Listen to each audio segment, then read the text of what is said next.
itself on creating a race-winning car from their production-based vehicle. The Saleen S7 is a clean sheet performance design built for the racetrack and the road. Corvette is currently up 2-1 in the win column, but Team Saleen thinks it's their turn to take the checkered flag. Well, qualifying honors here yesterday went to the Corvette team. Ron Fellows once again working his magic in that number 3 car. But pit Franz Conrad in the Saleen, and the real fact was their designated fast man Terry Borchella was competing in Trois-Rivières yesterday, but he is back. It's going to be one great battle out on the track today. If a race in GTS is a battle, back here in GT we have a full-blown war. The BMW Battalion versus the Porsche Panzers. Controversial V8 power against the time-tested, bulletproof 911s. The push and shove started at Texas with a factory BMW team throwing around some muscle. At Sebring, more BMW bullying, but not without paybacks. And the Warriors aren't letting up. The Porsche squad captured the first 2 season wins despite the punishment, and they started an offensive campaign at Sears Point. The 4-strong field of BMWs fired shots at their own camp, but managed to stay alive for their first season victory. And here at Portland, the BMWs qualified 1st, 2nd, 3rd and 4th. But the Porsches, the Alec Joe cars, are not far behind, and they may have a better race setup. The 2 German giants are going to battle it out again.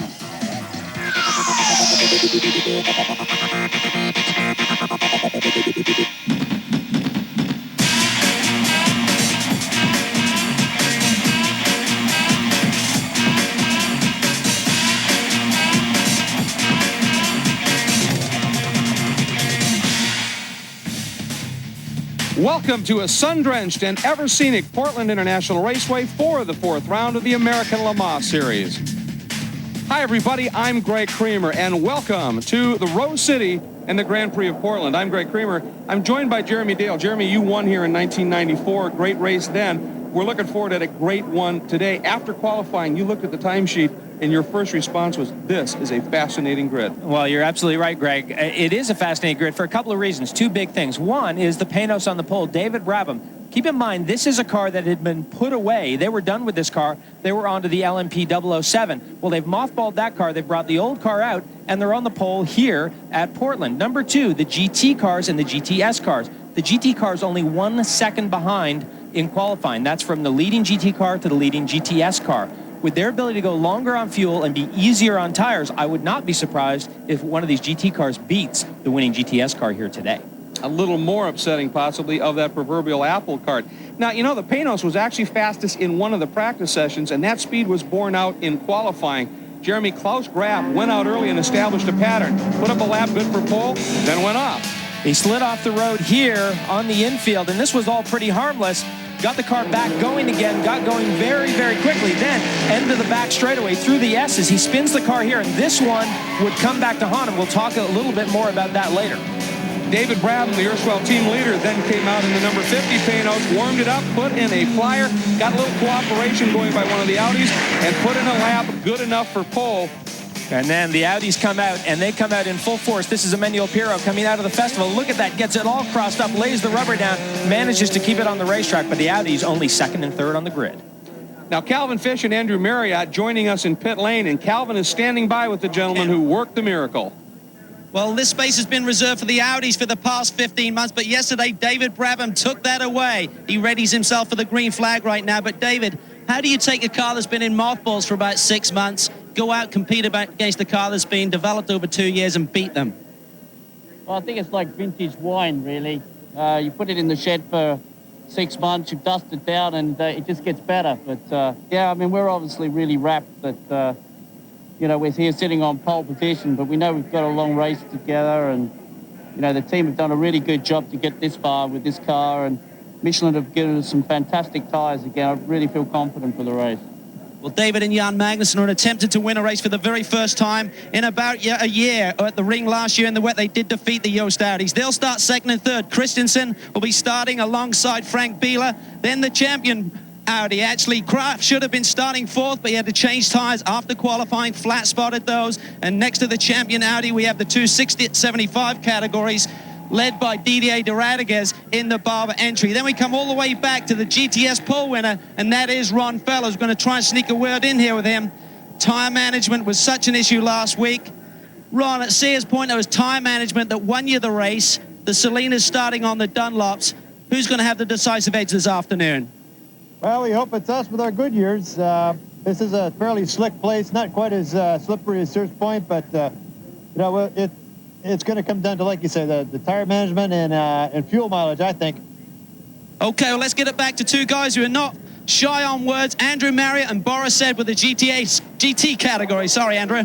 Yeah, well, another wordsmith, of course, his hand stuck. He will start the car, but Boris put it on the pole. And it's personal with Boris. He hates Porsches, and he really wants to beat them. Oh, yeah, I mean, we've been battling with Porsches for the last 3 or 4 years, and it's kind of like the McCoys. And BMW built a brand new car. It's the ultimate driving machine, and I think we can finally put Porsche in their place in the back. But what about the Corvettes? With the fuel and so on, you might even be able to get in amongst the Corvettes. Maybe if we can, that's great. But, you know, we're just worried about our class, and our class is 3 really good BMWs and some good Porsches, and, you know, we're looking for the championship. So I'll watch my brother for the first hour and a half. Hans do a great job, and then I'm chomping at the bit to get in that M3. Thanks, Boris. Back to you guys in the booth.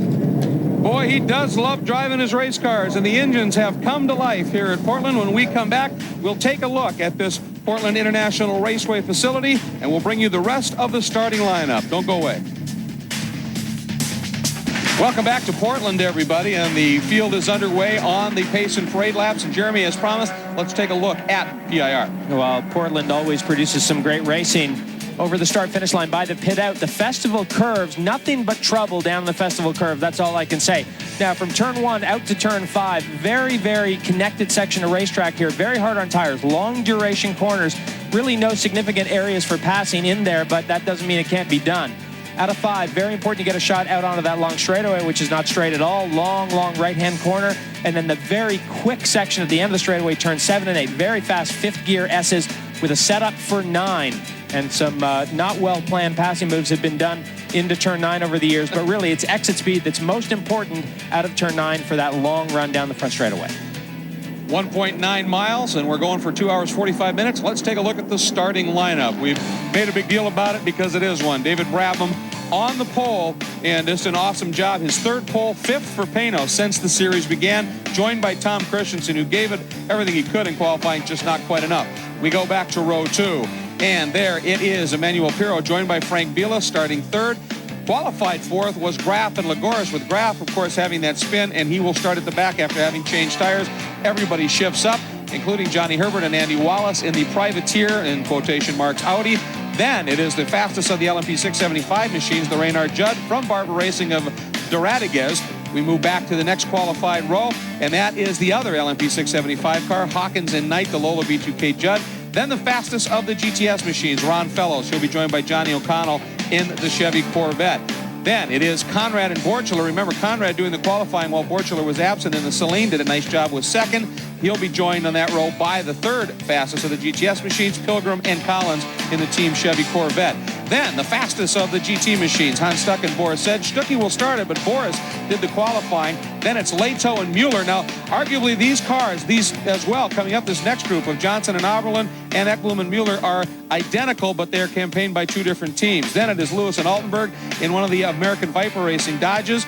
We go back a little bit further. There's Menzel and Popst in the Porsche. Then Mullen Peterson and new driver Timo Bernhard in the Porsche. And then at the back, it is one of the Dodge Vipers. And then the number 69 machine will be back, as well as the number 15 of Wars and Niehaus. Now, interestingly, those 2 last cars missed the call to grid. They'll have to start from the pit lane. So if there's anything that, it comes for Klaus Graf, who has 2 other cars he doesn't have to worry about passing.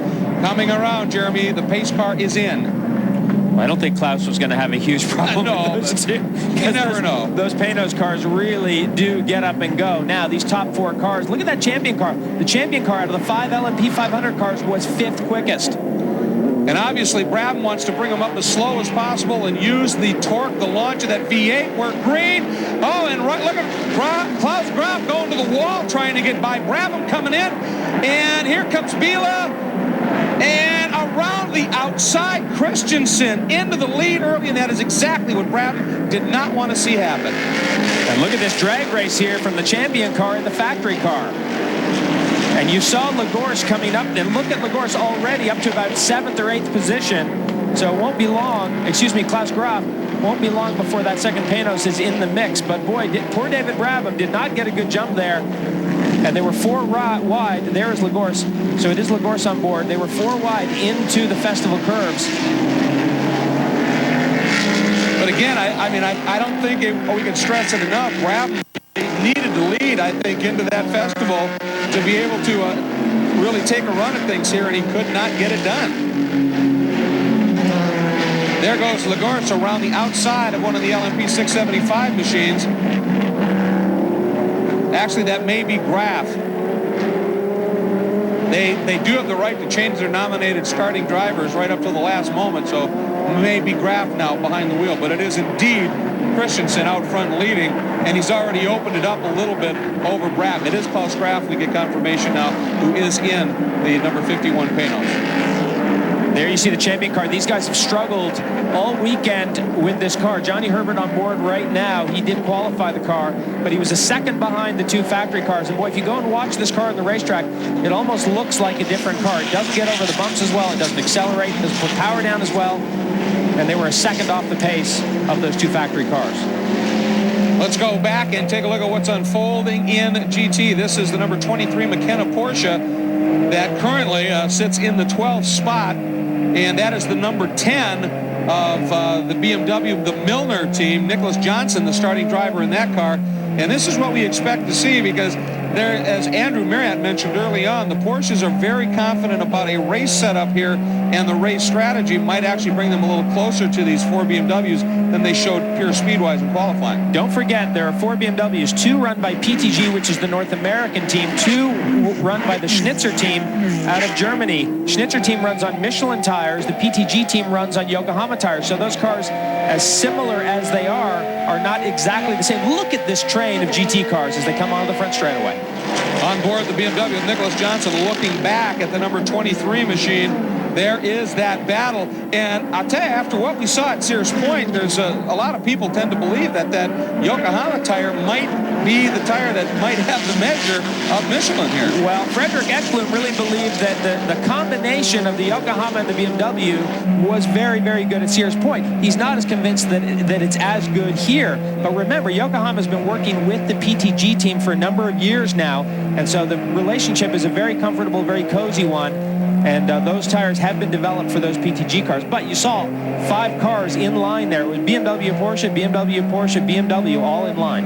And considering the BMWs qualified 4 in a row here, the Porsches obviously got a great jump on the start. On board still, that's Sasha Maassen, the driver of this car. He has won here at Portland in this category in the past with Dick Barber. So he knows his way around this track in a Porsche, and he is putting a lot of pressure on right now Nicholas Johnson in the Milner Prototype Technology Group. BMW there, though, is your leader, Tom Christensen, and already has opened up a margin in excess of 2 seconds here at Portland International Raceway. Welcome back to Portland, the American Le Mans Series, in its 4th round, the Grand Prix of Portland. Up front, it continues to be Tom Christensen leading. There, just turning in, was David Brabham, chased by Frank Biela. There is Johnny Herbert in the multicolored champion Audi. Right behind him is Klaus Graf. And Graf, obviously he was going to make his way up through the pack pretty quickly, but he has caught this group in short order and is now starting to heap some pressure on Mr. Herbert here. Working around one of the lapped American Viper racing machine cars. Well, what's interesting about this is that these cars that are sitting 2nd through 5th right now have all been running very similar lap times, all within about a 1/10 or 2 of each other. Tom Christensen, who is leading right now by about 4 seconds, his quickest lap so far, a full 1 second quicker than any of these cars. So Christensen has just totally checked out on this group. Just a brilliant lead by him. Now we're going to go back, take a look at what's unfolding in GTS. Ron Fellows, of course, in the Corvette, did the job in qualifying, and he currently is out front. Franz Conrad, though, right there, as he was in qualifying. I mean, he was very, very close to Fellows' time in that teal and white Conrad. driven Celine, so having a good run. Calvin, how's things looking early in the going here for the vets? Well, the vets are running a different strategy with the number 3 and the number 4 machine. They're running different weights on the car. You can run 1150 kilos or 1200. If you run the lighter weight, you have a smaller air restrict that costs you a few horsepower, but time management is the key around this place. And the number 3 car has that new transaxle, which is a little bit lighter, allows them to achieve that lighter weight limit, so it should be a fact here because Portland is so critical on the tires. It really seems to keep its track temperature in relationship to the ambience. You see extremely high track temp, extremely high tire temp, and these guys are trying to run for over an hour on the same set. Trying to work the strategy early, obviously, playing the game a little differently, and that transaxle can be a huge benefactor when you are looking at tire wear and balance on the car, especially later on a used set of tires when fuel is burning up. Running a transaxle setup can help immeasurably, can it? Well, it absolutely can, because it puts more weight over the rear tires, which is one of the things that the Corvettes need. They need to distribute that weight just a little bit better. And as Calvin said, it's also a 6-speed as opposed to a 5-speed. Now, the two cars are actually geared pretty much the same. And what they've done with that first gear in this car is they've used it more as a gear to get out of the pit lane cleanly. So there is the battle for GT now. And you can see these guys not running that far behind the leading battle in GTS. There is Nicholas Johnson and Sasha Maassen. Now you notice Hans Stuck, who was in the car that qualified fastest in this division, has dropped back a little bit.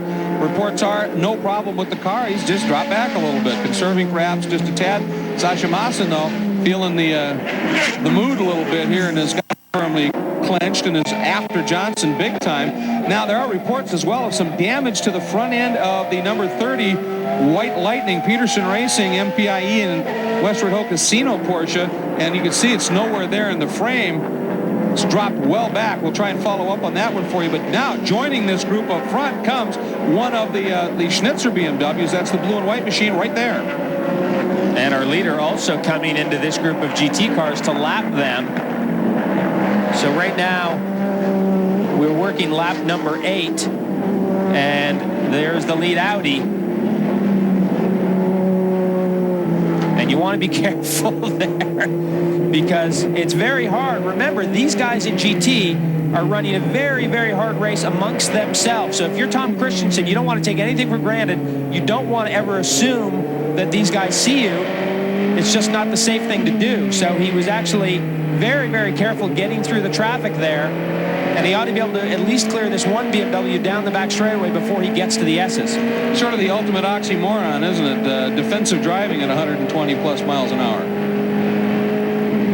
Well, it's just the way it has to be. I mean, you've got to be aggressive and you've got to put the car in there. But for instance, he could go under that Porsche there into turn 9, and he does, but he didn't go until he knew the Porsche was going to leave room. Otherwise, you just take a lot of chances.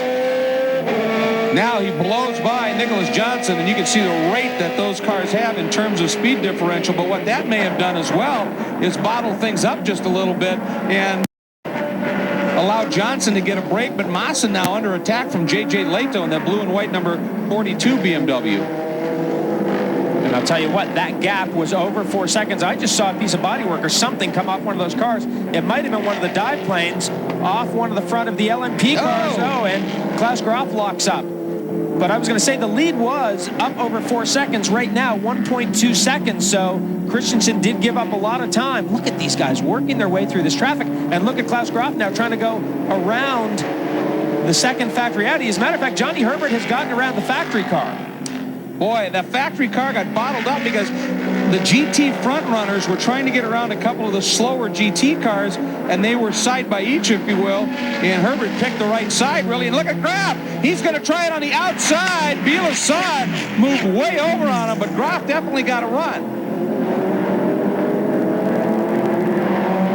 That was a very wide Audi for a moment. Klaus Groff, as I understand it, has brought a lot of maybe verve is the word, a lot vigor. Vigor to this team. I think the combination of putting the LMP 007 back in the garage and bringing these cars out, and some of the driver lineup here, I think it's really done a lot for this team, and certainly it's shown. You can see the bodywork there leaving the festival chicane. So I wouldn't be surprised if one of these cars is missing a dive plane, and I actually wouldn't be surprised if it's that number 2 red Audi. Now, this is that moment we were talking about, Jeremy. I mean, Graf almost on the grass. And I'll tell you, it's pretty dodgy because these cars, especially the LMP 900 cars, do not slow down a whole lot for those S's. Oh, and we have a pass for the point. That is David Brabham apparently has gone by Christensen. And the way that we've seen traffic affect things, you have to assume that is exactly what happened. But boy, that is exactly what Brabham wanted to happen. And arguably, that V8 big grunt that these LMP1s have versus the 07 version with that little high screaming engine, that V8 grunt's going to pay big dividends in traffic. Well, there's no question that with the Audis, which are turbocharged, 2 turbochargers on those Audis, that if you lose your momentum, if you lose your rhythm with that car, and you have to lift off the throttle, you can see the guys there avoiding that bodywork that is out on the racetrack. If you have to kind of interrupt your momentum, it's tougher to get that car up on the boil again with those turbochargers, whereas with the normally aspirated V8 in the Panos, you go to the throttle and it's ready to go, and that can be a real advantage in traffic. It was one of the LMP 675 machines just briefly, as you pointed out, held up Christensen, and that was all it took. Brabham is through. Now, though, they're coming up on some cars with some pretty stellar V8 grunt of their own. There's the Corvette, and there's the Celine, and he is just now going by the GTS leader. Watch out. So we got a Viper in there as well. Oh, man, I'll tell you what, Brabham did a phenomenal job there because what he's done, he's put those cars between himself and the Audi. So, and of course, you can see the Viper there got caught in the mix. Remember, Ron Fellows was trying to get by that car and probably put that car between himself and Conrad in the Celine. And Conrad had a very rough ride, too, coming up into that final corner as he went wide, was skipping across the grass as well. So he's lost touch now with Fellows. Now we're going to go back, Jeremy, and take a look at the pass for the lead from Christensen's camera. This will tell the tale. Now, this is in the infield. That's the long left-hander. He gets caught behind the 675 car, goes to the inside. The gap isn't there, and there is around the outside Brabham. And really, it wasn't that hard for David Brabham because Christensen just got bottled up, and old Tom Christensen says, hey, cut me a break. So David Brabham, obviously, let's see now if he can expand this out pretty quickly, and it looks like he's doing just that. The last lap alone, he has gone up by about 1.5 seconds, and we're going to see what it comes up to there. There you can see the gap back to Christensen, and right now, David Brabham gets a little help and gets back where he wanted to be in front, where he can control the action here, particularly as they continue to work what is proving to be some pretty intense traffic here in Portland. Welcome back to Portland International Raceway for the Grand Prix of Portland, where we have been under a full course caution. Sort of came out suddenly, and the reason was actually some contact and a fairly serious debris field that was scattered around and involved one of the front runners in the GT class. We're going to show you what happened here. First, the onboard shot. Now watch what happens up front, Jeremy, to the BMW. Well, that's the Panos, goes around the outside. That kind of pinches the BMW down. The Porsche, you can see, is already up on the curb, but it's a little bit too late, and that takes the little piece of bodywork that runs across the right rear tire there on the BMW. It takes that right off the BMW, and that is our debris field. But then we had a Porsche that lost a motor during that early part of the yellow and has now lengthened the yellow, and they're cleaning that up. So while they're dealing with that, there has been some activity down in pit lane. Calvin? Well, just an update on the Audi situation. Tom Christensen, before the R, said that he was very concerned about understeer in that car. They had a faster tyre combination for qualifying, but they said they had to be a little bit more conservative, run a tyre that wouldn't create too much understeer in the car during the race. The critical factor is making a double stint. Also, an update on the number 22 Porsche, the Alex Job machine. They've had to compromise their setup a little bit, not for tyres, but between the two drivers. They like a distinctly different driving style, and hence they've had to slow the car down a little bit so both guys can actually drive the machine. There is a look at the number 22 car, and obviously that car has been in and out of the pits. Now we're going to go back down to pit lane. Andrew Marriott, what's been developing with the Panos team? Well, very interesting. Klaus Graf did bring the car in. They were running in 5th position, so they weren't going to lose track position at all. They decided to come and put a fresh set of tyres on, so they got a really clean set. They topped it up with fuel, which means they probably won't have to splash and dash now. So it's all looking very exciting. It's been a good move, I think, by the Graf car. We'll watch for it. Meanwhile, Brabham jumped it big time and gets a little bit of a gap. We are back to green here at Portland, and Brabham putting that V8 launch to good use this time. Christensen not able to get close enough heading into the chicane. Well, Brabham practically stopped the field there on the way into the S's, and it was more like a drag race than anything else. And Christensen was fairly on the ball, kept with it. There was a Porsche there that was about fourth in line. It was a lap car, and that has created an enormous gap, and that's going to hurt Klaus Graf because he is the only one of the leading cars that did stop. You can see the 4 cars now that are the 4 LMP cars, the 900 cars, are all together. Klaus Graf stopped, and he is back mired in the other group of cars there that got held up by one of the cars that was a little bit late off on the restart. There's that margin you're talking about. You just there see Klaus Graf coming into frame, so he lost a ton of time, and even so, he's opened up a lot more space back to the rest of the pack as well. Now, we had a couple of the BMWs, one of the PTG cars, and one of the Schnitzer cars pitted, as well as both of the vets. We're going to get to that in just a minute, but we're going to ride on board with Tom Christensen here, see if as things settle in here after this yellow, he's able to do anything with David Brabham. That's the Panos right up front. Incredibly grippy braking zone down into the festival curves there. You would not believe, you stand by and watch these cars slow down, you stand there and you absolutely say to yourself, there's no way the car's not going to make it into the chicane, and it does. And here you can see 1A, turn 2, essentially one long corner, very, very hard on left side tires. And then the left-hander here, one of the few left-handers on the racetrack, and this is a racetrack where you'll give up a little bit in the left-handers to gain grip in the right-handers. A lot of the teams will stagger the car setup-wise. Look at this now, this launch out onto the back straight, turn 5, turn 5A. And Christensen very, very close to David Brabham.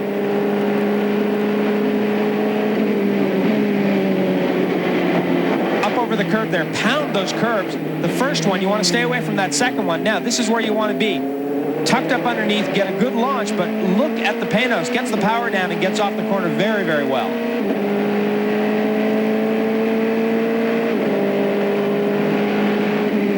Keep in mind that Christensen has got Johnny Herbert very close behind. There you saw Herbert. Boy, Herbert actually closes up just a little bit there, and it looked like maybe Brabham coming through 7 and 8, going into 8 where they do have to dab the brakes, overslows it a little bit, and then uses that to get a little bit of launch out of there. Well, the thing is that it's such a fast series of corners, and that's where the aerodynamics in terms of downforce really make a tremendous difference, because those corners are so fast. You get a little bit of downforce in these corners because they're 80, 90 mile an hour corners, but when you get up into the end of this straightaway, he only does one downshift and he just turns the thing in. So if this Audi's making more aerodynamic downforce, it's going to be in this section of racetrack. Now, that last lap, you can see Brabham did open it up just a little bit here and has expanded that margin. Right here, though, is where he launches off the turn. It's a good run. Christensen, who we're riding on board with, settles in. Now, right behind Christensen is Johnny Herbert. Of course, Johnny, former Grand Prix driver, a double winner of the British Grand Prix, but he's never raced here at Portland. And Calvin, he is starting to turn it up a bit. He really is. He's showing an extreme turn of pace here today, and one reason for that may be the fact that they changed the engine last night. That engine that was in the car had done 6,000 kilometers. That's the only engine they've seen in that champion Audi since they received the car at Sebring's. They put a fresh lump in it. It does not have the same direct fuel injection that the Jost cars have, but certainly more horsepower. Quick update on the Corvettes. They both came in during that caution period. A little early, you would think, but they're now getting great fuel mileage. They've been working with Bosch on the fuel management. They think they can stretch it to 1 hour and 10 on a fuel load, so they may be able to go the rest of the way with just one more stop, even under green. Well, Calvin, they did stop relatively early in that yellow, so they got a few laps out there under yellow, which helps consumption as well. You saw Andy Pilgrim pulling out there to try and pass one of the BMWs. Couldn't get it done in the braking zone. And we talked at the top of the show about how the leading GTS car was only 1 second quicker in qualifying than the leading GT car. And that's because mainly this section of racetrack, which is all about handling. The horsepower doesn't do you any good down here. You can see the BMW is actually going away from the Corvettes in this section of racetrack. You can see the Porsche up ahead staying with Ron Fellows. Now, when they get out on the back straightaway here, the Corvettes will, once they get up on the pipe here, catch the BMWs, but he probably won't have enough juice to get by this car by the time they get to the S's, and he'll have to tuck in here and wait to the front straightaway and then hopefully get by on the front straightaway. Well, the GT car is so nimble through those twisty bits, and obviously they could go in so deep under braking, and they can get out of the turn very quick. Now let's see. Pilgrim's going to try and tuck in and see if he can make the move, swing out this time and make the pass. Here he comes. He's going to get maybe one of them anyway. Yeah, he'll get one, but you can see why those GT cars are so quick here. And keep in mind that they'll go 15, 20, 25 minutes longer on fuel than the Corvettes. And one of these cars, the 43 car, stopped during the yellow. As well as the number 10, of course, that was not only to try and work a little strategy, but that was the car with the damage to that right front wheel flare. They wanted to check for deeper damage, check for tire problems. So a little bit of a different tack taken by some of the teams. Some have stopped already, some haven't, but lots of racing yet to go here at Portland. Welcome back to Portland for the American Le Mans Series 4th round, and the leaders have caught some serious traffic at this stage. On board with Tom Christensen, he's just getting by a car, but you can see Brabham is about to run into a knot of them, and it's the same knot, I think, that it took Andy Pilgrim forever to get by in the number 4 Corvette. Brabham knifes underneath one, but gets parked right there. Remember, it was a clump of traffic like this where Brabham was able to get around Christensen. Christensen would just love to be able to return that favor. And he's going to try. He's going to do everything he can to stay close to Brabham. Well, keep in mind, again, these guys are racing each other, and they're not always looking in their mirror for the LMP cars to come flashing by. Now, that's a bit of a risky move by Christensen, but he's got to do it to stay close to Brabham. And he does, but Brabham gets a great run off turn 9 onto the main straightaway, and both of these guys will clear all these GT cars. There you see Klaus Graf now has caught Johnny Herbert. What a battle back there. Oh, and he may try and he gets stumped by a couple of cars and gets parked as well. Oh, and that's one of the Bimmers just got into the back of Herbert. Those Audis are tough, not a problem. Now, there's Graf. He goes around the outside. If you're Klaus Graf, you know this is an opportunity to get something done. This is an opportunity to get by Johnny Herbert. But I'll tell you, Klaus Graf not able to get around the first of the Schnitzer BMWs. Well, Herbert squeezed through one there, and right when Graf finally makes the one pass, Herbert gets the other guy. Now Herbert pops out, goes by one of the Alex Job McKenna cars, and Graf swings around the outside. And Calvin Fish, well, I tell you, we are seeing traffic play such a crucial role early. It really is, and Klaus Graf has a big advantage over his teammate with that fuel that he took on board. The Panos will struggle here on fuel mileage in comparison with the Audi. They're expecting about 45 minutes with green flag racing. The Audis are expected to go about an hour, so they can do it safely on a 2-stop. Klaus Graf with that extra 20 minutes of fuel may still be good for 2 stops as well, so he's really in with a shout here today. These two guys lost 3 seconds on that lap to traffic to the 2 guys up front. That would be David Brabham and Christensen. That's a good point, though, I think that Calvin made, because Graf, even with that loss of time, is only back about 6 seconds. And that's like a free pit stop. Yeah, it's a free pit stop. Freebie. And he got tires, which is really helping him right now in this whole battle. None of these guys have stopped, so it was essentially like a free pit stop. And you know, another guy who benefited from all of that, I think, would have been Franz Conrad, because while Fellows and Pilgrim were working through that clump of cars, Conrad was out front because he didn't stop on that pit stop. He got a big gap. Of course, now that's going to factor into his pit strategy a bit later on. Well, right now, Ron Fellows is being shown only about 2.5 seconds behind Franz Conrad. So I think with this not huge field here today at Portland, it's an advantage to come in, and it is almost like a free pit stop. And I'm wondering, Christensen is thinking about doing something here. At least showing the nose. Brabham had him covered, but well, those Audis can get into the turns so deep with the great brakes and the great aerodynamics on those cars. But here's where the V8 gives them a little bit of room. But through this section, and here the smooth, fast turns, that has to be Audi territory. But if you can't get by them because it continually snakes around, you get on the straight, and that that Pano seems to just jump away a little bit. Well, the cars seem reasonably well matched on this section of the racetrack. Christensen seems to drive the car into the corner a little bit harder, seems to turn a little earlier. Notice a big difference in line between these two guys in the final corner up at the end of this straightaway. Christensen turns very early, kind of rolls speed into the corner. Brabham kind of squares the corner a little bit more to get the exit speed run. Here we go, completing another lap here at Portland International Raceway, and that's exactly what you were talking about. Sweep out onto that front straight, on board with Christensen. Now, Christensen knows that there's no way he's going under David Brabham there. He just wants to pull out, show him the headlights, make those headlights dance around in the rearview mirror. That's what you want to do. A little bit of a wiggle, though, from Christensen under braking for the festival, so he's clearly on it. But right now, David Brabham seems to have the answer. There is your top 5 at Portland.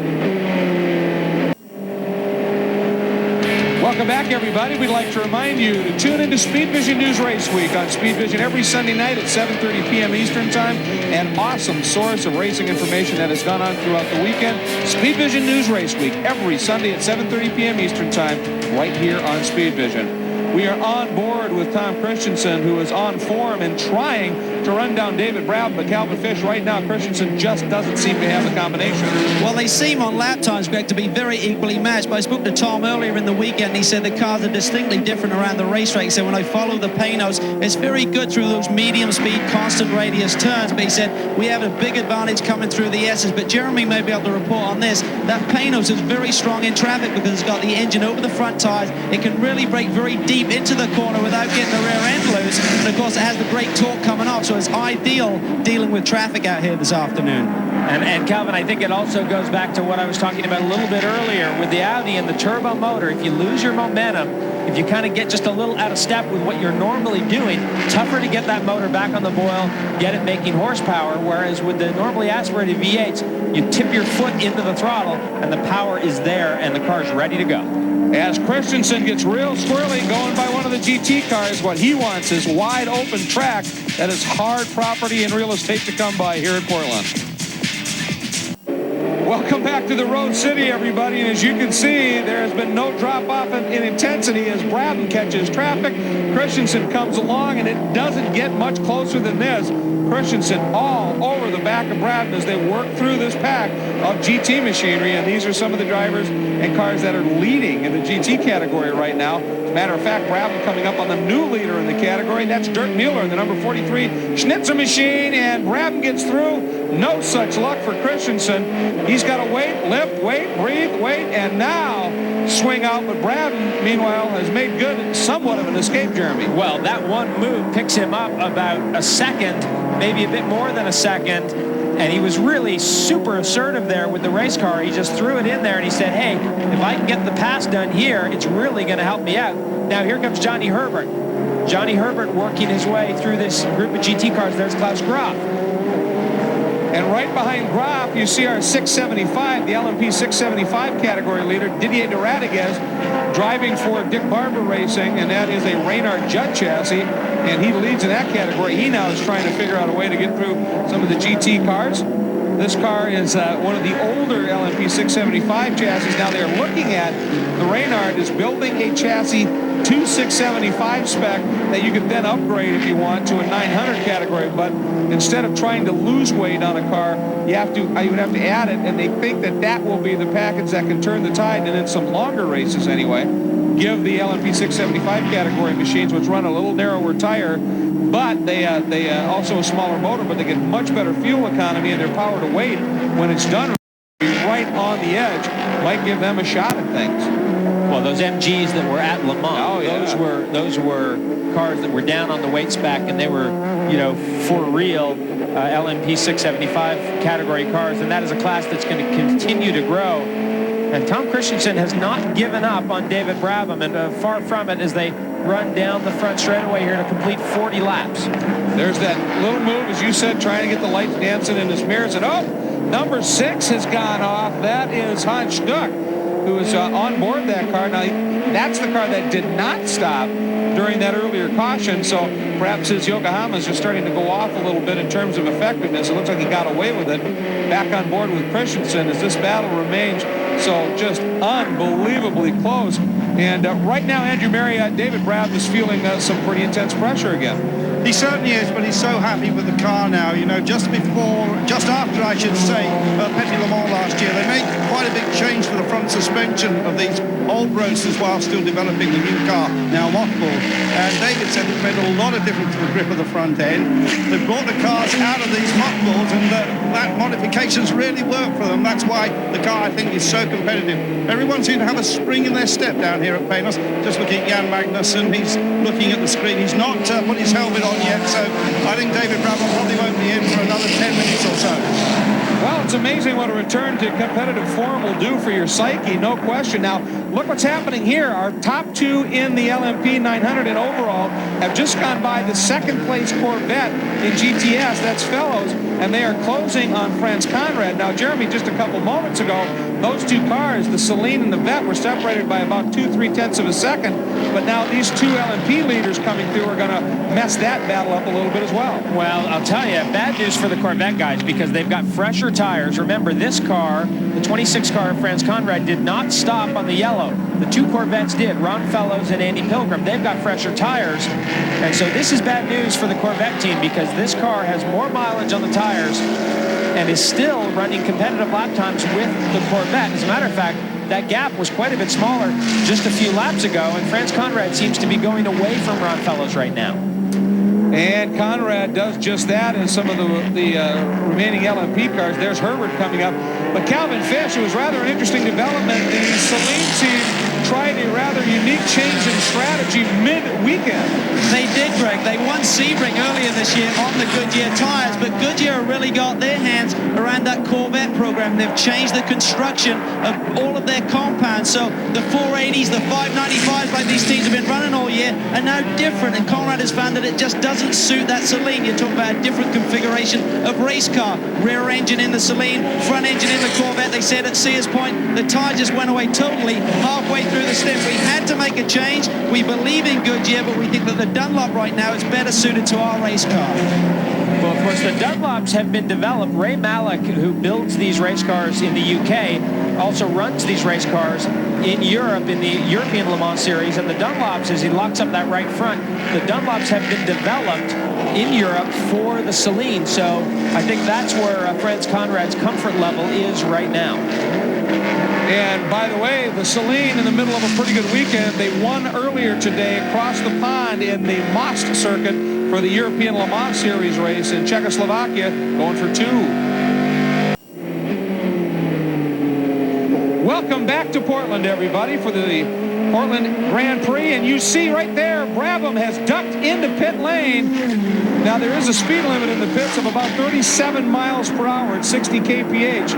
And he has brought it down, and they, of course, have the rev limiters here, which help them. And he's heading right toward Andrew Marriott.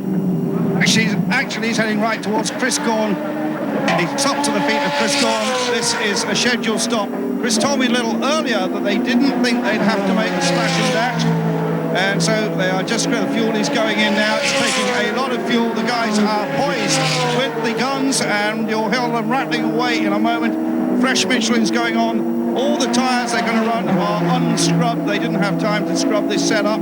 So David will take a little while to scrub those in. He's staying in the car. He's looking cool, calm, and collected. Still, that fuel is going into this Panos. And, of course, that big American V8 engine, it makes that delightful rumble. And now you hear the rattle guns. The car is up on the jacks. These guys have practiced this many times. The Michelins go on. The backs are now tightened up. David is sitting there still impassively. The rear wheels are on. The right rear is a bit late. The car goes off the jack. Away goes David Brabham and gets it very sideways, but is back on the racetrack. And that was a good stop from Panos. Good stop from Panos. We jump on board with Tom Christensen, now our new leader, as Brabham rejoins. And, of course, they were able to get passed the third of the way mark fairly comfortably, but we did have that long sequence of yellow. The question here is how much longer this car, the number 1, can stay out. Well, remember, these factory Audis have the direct injection. That means the fuel in these cars, it is fuel injected, but the fuel is injected directly into the combustion chamber, as opposed to being injected into the port before the intake valve, which means they're getting between 6 and 10% better fuel economy than they were last year, and that is a real advantage for these cars. Look at those tires. A lot of pickup on the inside of the tire rim there, which would cause some balance problems. Christensen slips underneath Franz Conrad in the Celine, and now he leads. Now, he has not pitted yet, so I wouldn't necessarily expect that. Johnny Herbert now is second in the champion Audi car. There is Conrad in the Celine, the GTS leader, right there, the white and teal machine. He continues to lead in that category, and he's opened it up now, Jeremy, to the tune of about 4 seconds over Ron Fellows. Well, that's why I said bad news for the Corvette guys, because Franz Conrad admits, Franz Conrad's a good driver, but he admits that Terry Borcheller is a better driver. So it is bad news for the Corvette guys, because Franz Conrad's team has not put their best guy in the car yet, and they have older tires on that car, and the Corvette guys are not presently directly in touch with this Celine on the racetrack. Good look at Franz right there. Of course, he's also the team owner and is a very busy gentleman. They also run a car in the European Le Mans series, and one of their cars running at the Mo circuit earlier, of course, took the win. So it's been a very interesting event. Actually, they were second to the RML team of Ray Mallock in that event. So he's planning on winning both the European and the American Le Mans GTS championships this year. Look at Klaus Graf has closed up. Now, there goes the champion Audi into the pit lane. So that gives you an indication that is the old technology Audi engine. It does not have the direct injection. So this will be a good indication. Calvin, you're there. Yes, I am. Johnny Herbert brings it into a stop. He'll be staying in the car, but we expect a tire change, which is unusual. Typically, these teams like to do fuel only when the driver's staying in, and when there is a driver change, they'll change tires. So they must be suffering a little bit on tire wear. The car's had a little bit of understeer all weekend long. Johnny and Andy Wallace, the two English boys, have been working hard on the setup to try and get it dialed in. Johnny's certainly running as strong as he has all weekend in terms of pace in comparison with the other cars. They're just waiting for the last few drops of fuel, and then I think the wheel guns are going to go into action. Full fuel load looks like. Johnny gets a nice drink, a little bit of refreshment. He's used to a hard pace, 2 hours work as normal in the Grand Prix, and he's going to do close to that here this afternoon with a double stint. So it's going to be a fresh set of Michelins, and it looks routine so far, guys. Well, you know, I've been watching Tom Christensen's onboard, and I know they look at the little donut on the side of that car. So Johnny Herbert has been in traffic. He gets fired up and gets out. I've been watching Christensen's onboard, and I'll tell you, his car has been moving around, and the Audi guys usually do double stint on tires, but I'm going to be very surprised if Tom Christensen does. yeah, it's visibly loose out on the track. It has been loose in, loose out under braking, and that's not normally how the Audis tend to carry an attitude through the corners. So it'll be interesting, and we'll be back for it in just a minute. Welcome back, and your race leader, Tom Christensen, is in. Brings it into the pit lane. We believe it's going to be fuel only. There may be a chance of left side tires. Tire wear is a factor here at Portland, and Tom has radioed in that he's not completely happy with the setup on the car. The tire technicians are allowed to look at the tires. That's what they're doing on that left front, and I think he's given the thumbs up that they're okay. So it should be fuel only, and they're going to send him back out. So it'll be a full fuel load, no tires. Christensen will stay in, and Capella will relieve him on the next stop. Which, of course, makes that a very fast stop relative to everybody else, and that has allowed him to get out relative to Graham with a much better stop, being very mindful of that the speed limit there. Boy, that's tough to say. You okay? Down in the, I'm okay, I'm fine. And that moves up 51. Klaus Graf, who remember started dead last, has moved into the lead. And Graf, of course, has pitted. So you were talking about, Jeremy, this might be coming into play here. Yeah, Graf pitted on the 17th lap, which was about 21 minutes into the race. And right now we're 1 hour and 12 minutes into the race. So into 2 hour 45-minute event. So Klaus Graf with essentially what ended up being an almost free pit stop for this Panos, because remember, you saw Brabham took tires, Christensen did not, And Klaus Groff was able to take tires. Ooh, got held up there by the number 42 BMW. Klaus Groff was able to take tires under yellow, and that is a real freebie. And he leads, and of course it's going to be a while before he is going to need to stop. Now we're on board with the number 10 machine. This is Bill Oberlin, who's worked his way up into the second spot in GT. And let's take a look, Jeremy, at some of the telemetry from this car. Well, that yellow graph is the speed graph, and you can see it building speed up the back straightaway. Now, let's keep careful note of the speed through the S's of this GT car. They'll probably top out right around... About 150 there? About 150 miles an hour, down to a little less than 120, about 110 miles an hour through the S's there. There's the lateral G below that, about 1.6 lateral Gs through the last turn, turn 9. There goes one of the Panos cars. So I am pointing him by. I believe that is Graff as he goes rocking by. So about top speed for these guys, about 160, 155, 160 or so miles an hour. Now for a comparison, Jeremy, through the same sequence, let's take a look on board the Vet.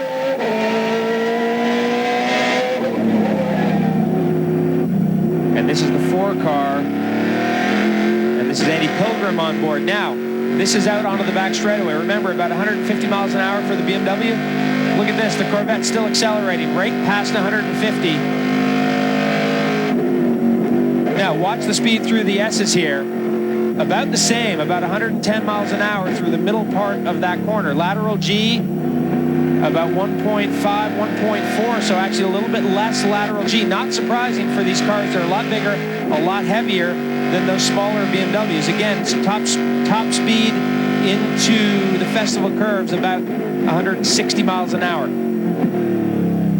And we believe the Celine has come down into the pits. They're in, and there's Terry Borchler, who's flown back from Trois-Rivières, Quebec, Canada, and he is about to get on board. Andrew? Yeah, he is, and he had a horrible day, he said yesterday at Trois-Rivières, driving a BMW. He's having to be climbing into this Celine now, and I'm just watching what they're going to do with the tyres. It looks as if they're going to take 4 fresh tyres on this lovely GTS car. The fuel has gone in, it's going up on the jacks now, and yes, they're definitely going to change all 4, and then we'll be back in this big battle with the Corvettes, guys.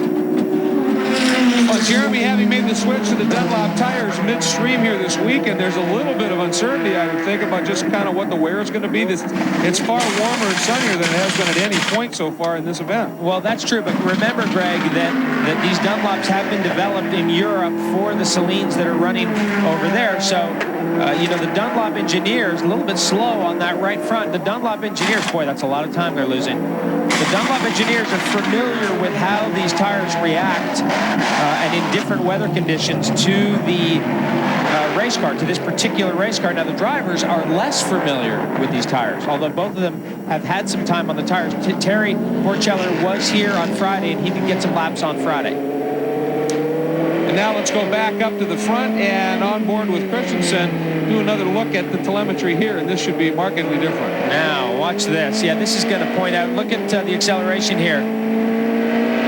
We're going to sweep past 150 pretty easily. We're getting some little spikes in there, but now watch the speed through the S's here. Big difference here. Look at this, middle of the corner, 130 miles an hour, 135 almost. Look at the lateral G here. He peaked up over 2 Gs lateral acceleration in the last corner there. So you can see big differences in the high-speed cornering with these Audis. Front straightaway, continuing to accelerate right up until the braking point at over 180 miles an hour. So Christensen stays on board, as we saw. By the way, his teammate, the number 2 Audi, has pitted as well on the lap 58. And Vila out, Emmanuel Piro in. He was the guy who qualified the car. So they're going to try and make up some seriously lost ground.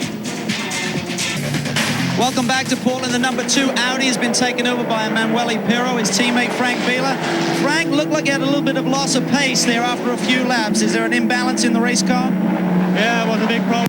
Actually, we thought we would have found a good setup for the race, but after a few laps there was a big oversteer, and it was just very difficult to drive.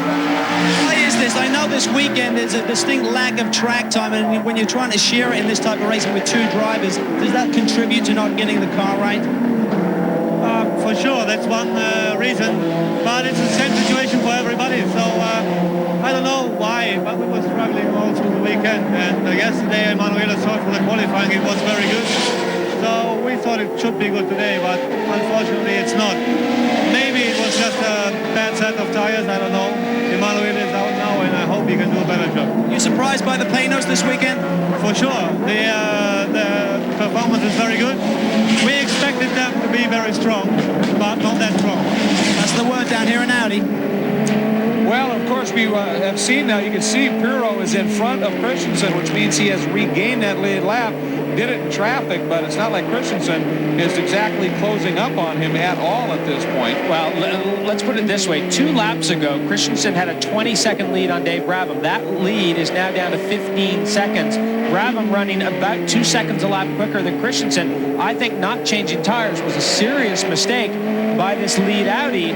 Only time will tell, but Brabham is hunting him down. Remember, we're not talking about, when you put fresh tires on, we're not just talking about outright lap time. We're talking about the ability to dance the car around a little bit in traffic and do some things with it when you absolutely need to make some moves in traffic. And if you don't have that little bit extra bit of grip that those fresher tires will give you, you're at a real disadvantage. And we're apparently seeing that played out as we continue to ride on board with Peterson. We're going to go back a little bit. Remember earlier we were talking about as the car of Pirro coming up behind him, the number 30 White Lightning Racing Porsche right there, a little damage on the front end of that car. And this car, there was so much promise for this team earlier in the year as a factory-supported effort, but it's become a very emotional roller coaster season for them. Earlier we took a look at their season. The paths of Bob Wallach and White Lightning Racing crossed as a result of Porsche Motorsport shifting its factory support from Dick Barber Racing, the team with which Wallach and Sasha Maassen won this race a year ago, to both Alex Job Racing and White Lightning Racing for 2001.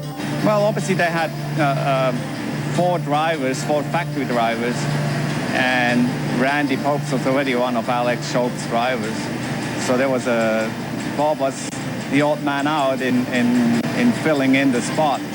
The factory felt that it was a good position to give it to White Lightning, and I certainly pushed in that direction, and Bob pushed in that direction because Bob made many calls to me and said, can we do this, can we do that? I think Bob was happy with us, with our team being small and catering for him. He was the man, so we would look after Bob. I got on very well with Bob.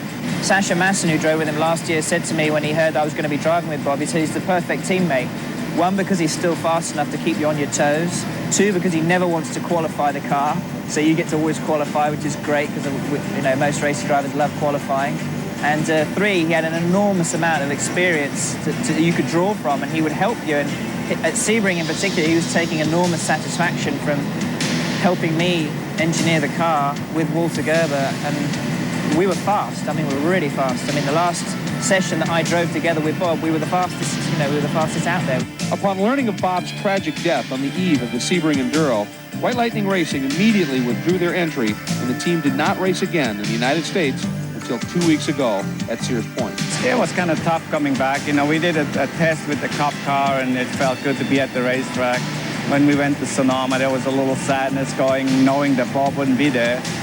But then working with Timo is a real pleasure because he's the next generation driver. He's absolutely quick. He loves the car.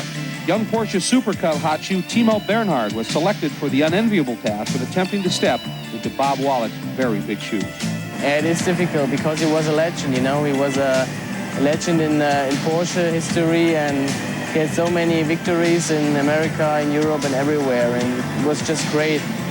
But I have to say, for me, at the end, it was a good opportunity to do a step forward and to step up to the American Le Mans Series. But I have to say there is no pressure. Also not from the team, not from the team, and not from the officials, not from the Porsche sports chief. They say do your own job and do what you can, and we don't expect you to be like him.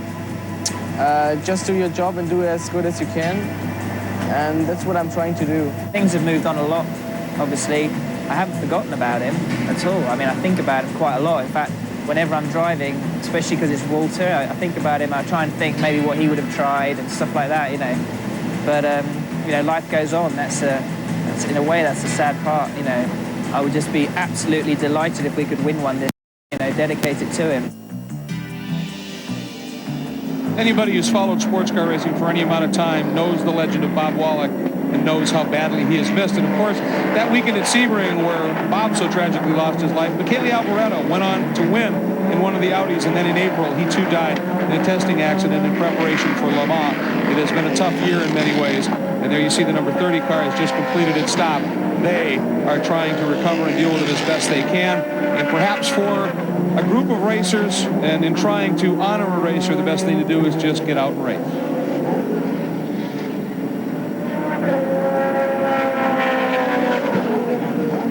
They've had a bit of a struggle here this weekend. Of course, you see the damage to the nose of the car, and they have dropped back just a little bit.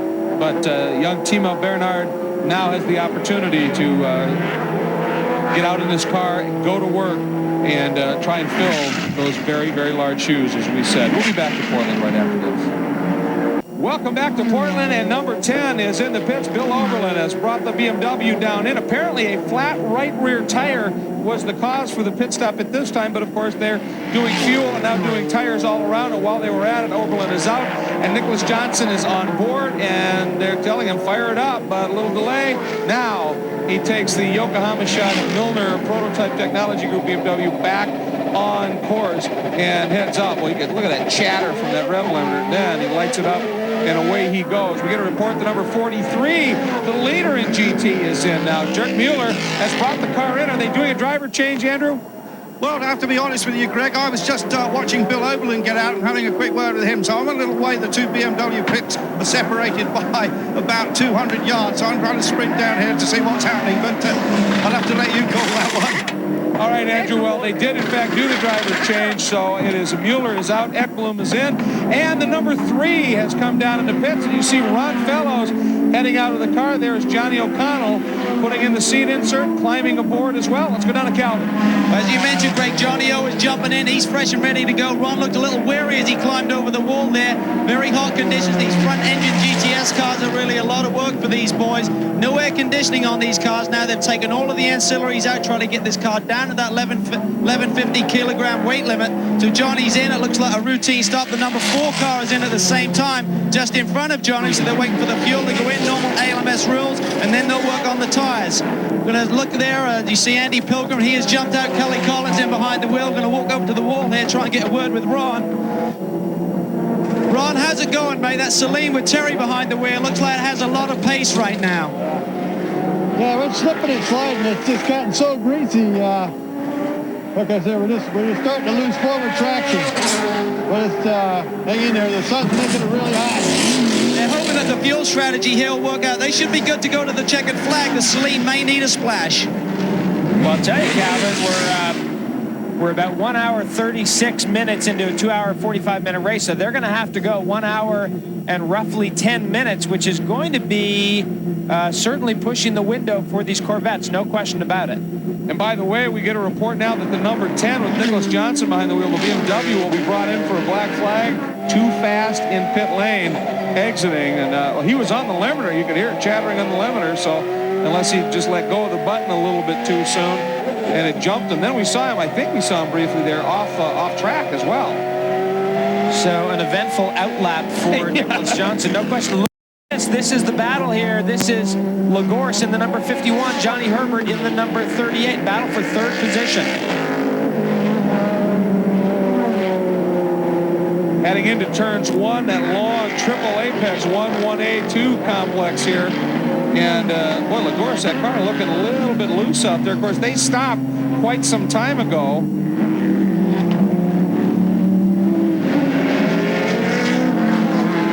I don't remember in that second stop, did they or did they not take tires? Which car are we talking about, Greg? We're talking about the 51 car? Yeah, exactly. I mean, that because he just looked suddenly quite loose. No, they did take tires. They stopped on lap 61, which was about 1 hour 18 minutes into the race, and they did take tires. And I just so no one thinks we've forgotten about what's going on up at the front, I've been harping about Tom Christensen's tires.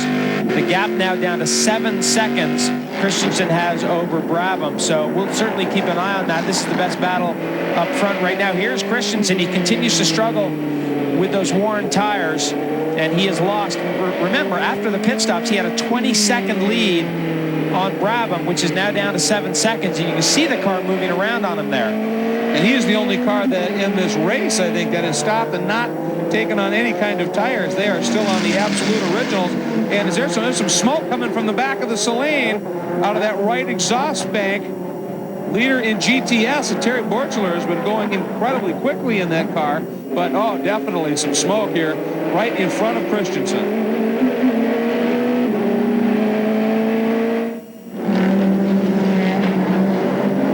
Terry Borchler, sorry, it's okay, Greg. Terry Borchler right now shown with about a 15-second lead over the first of the two Corvettes, which is Johnny O'Connell.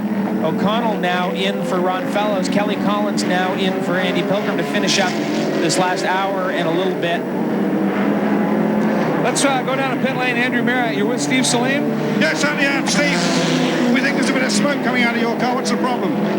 We're not sure yet. We'll tell them to keep on going, and we'll just see what happens here. But obviously, it doesn't look very good right now. You're looking for 3 wins in the weekend because you obviously had the victory over in Most and looking for the victory in Trois-Rivières as well. Yeah, I actually haven't heard about how they've done up in Montreal. Have you? No, frankly, we haven't. We're trying to find out. Obviously, we were trying to win there, and obviously, we're trying to win here in Oregon, but we'll see what happens yet.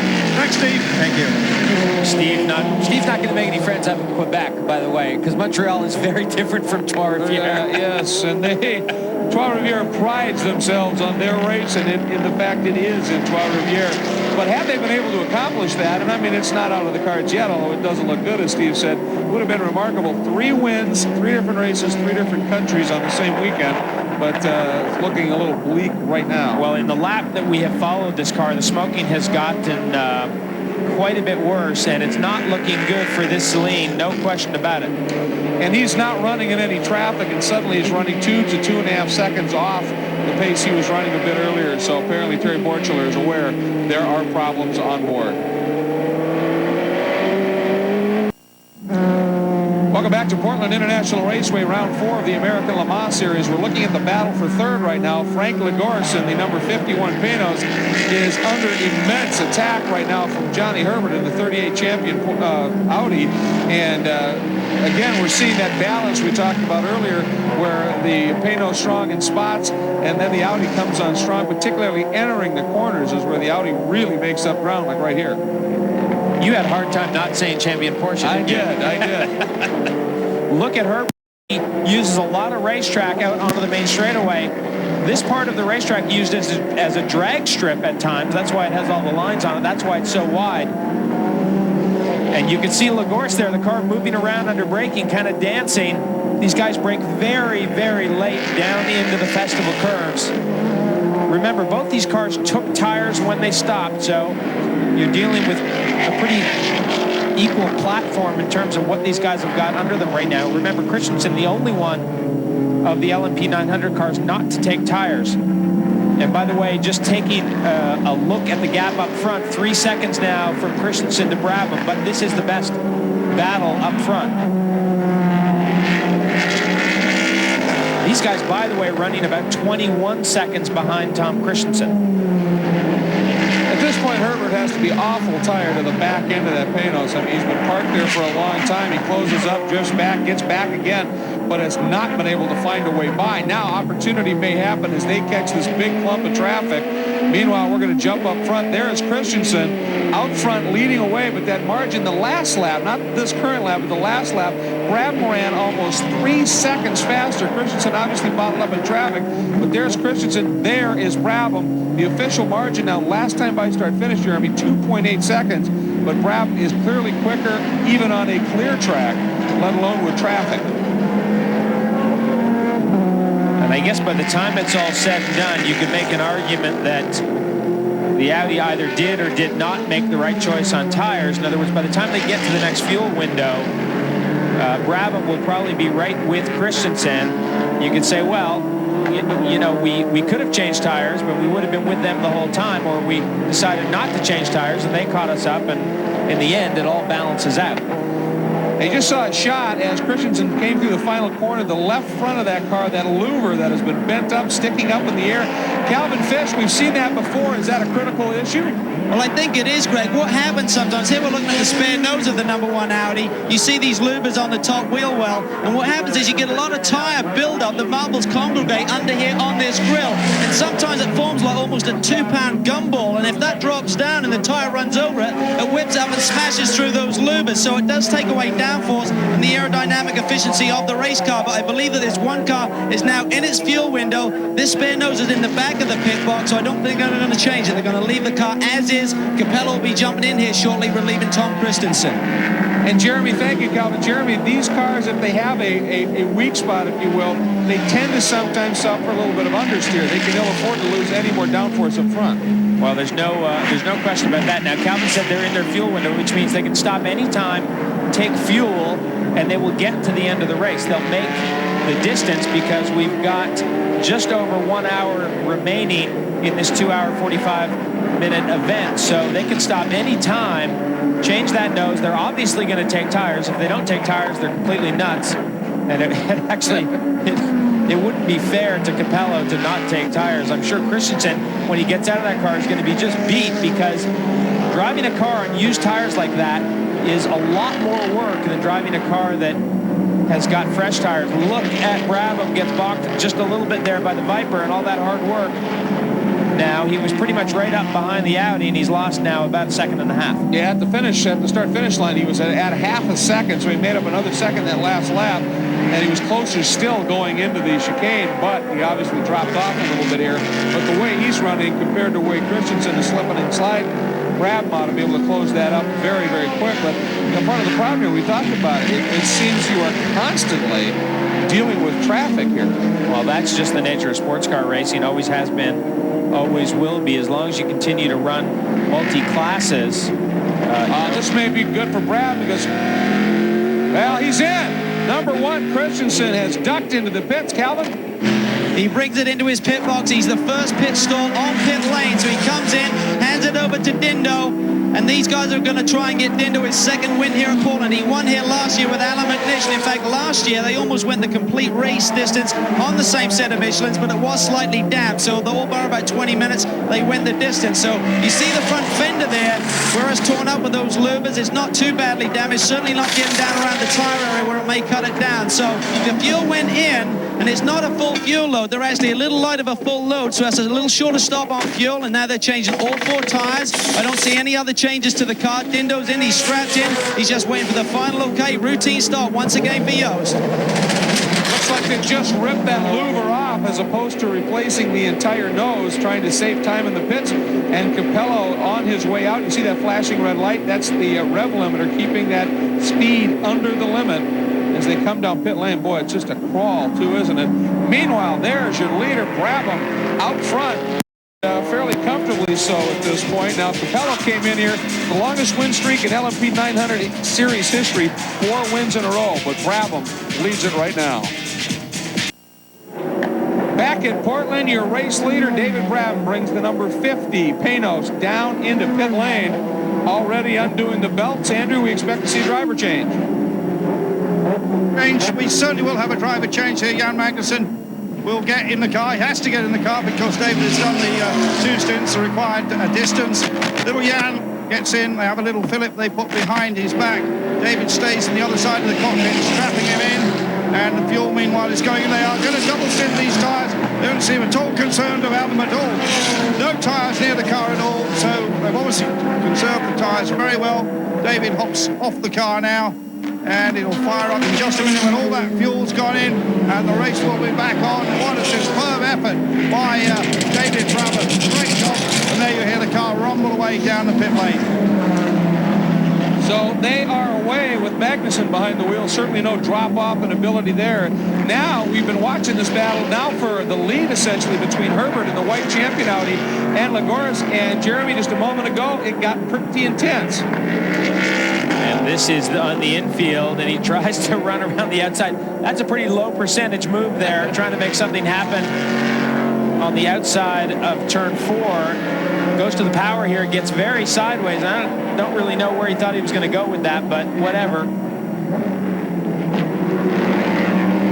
He didn't lose much, but he's going to make a turn into the pits, and Herbert brings the champion Audi from second down into pit lane. Perhaps a little concerned about damage, although I don't see anything significant from this angle here, but Johnny Herbert brings it in, hits the marks. He's going to be getting out of the car.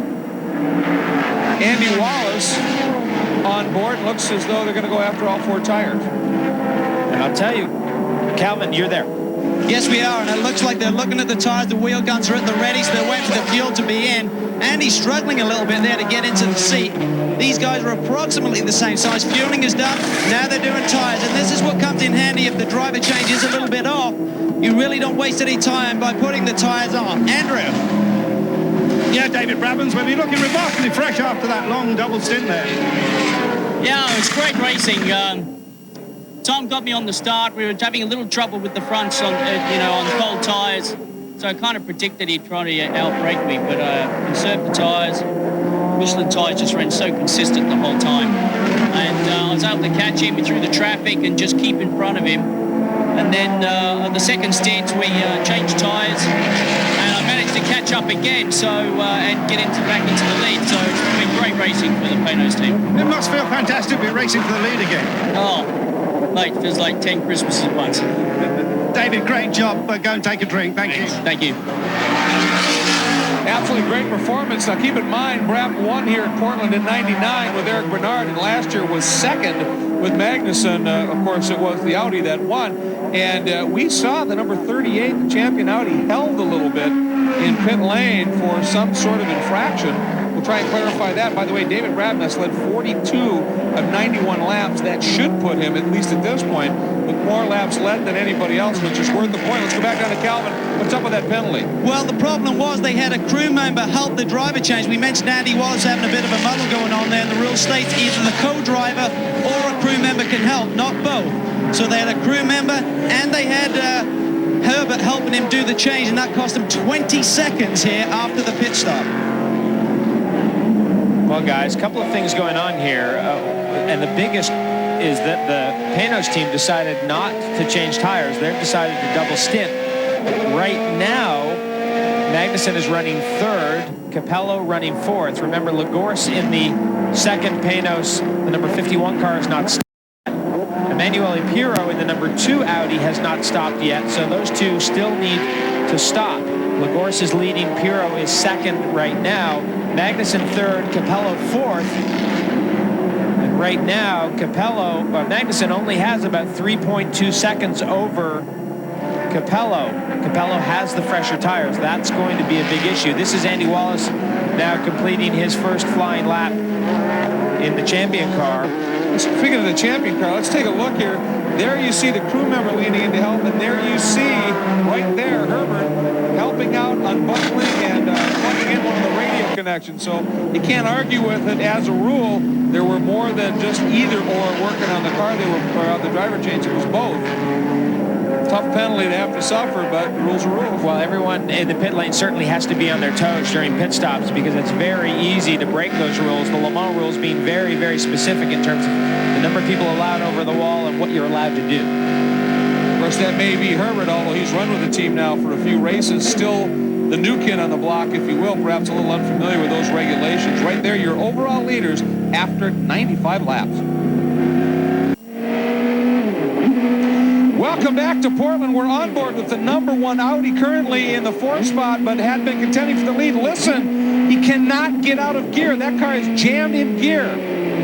Wait till he gets out of the festival turn, the chicane. Listen, there is nowhere for that car to go gear-wise. Well, watch the Corvette will pull out on him because he only got the 1 gear.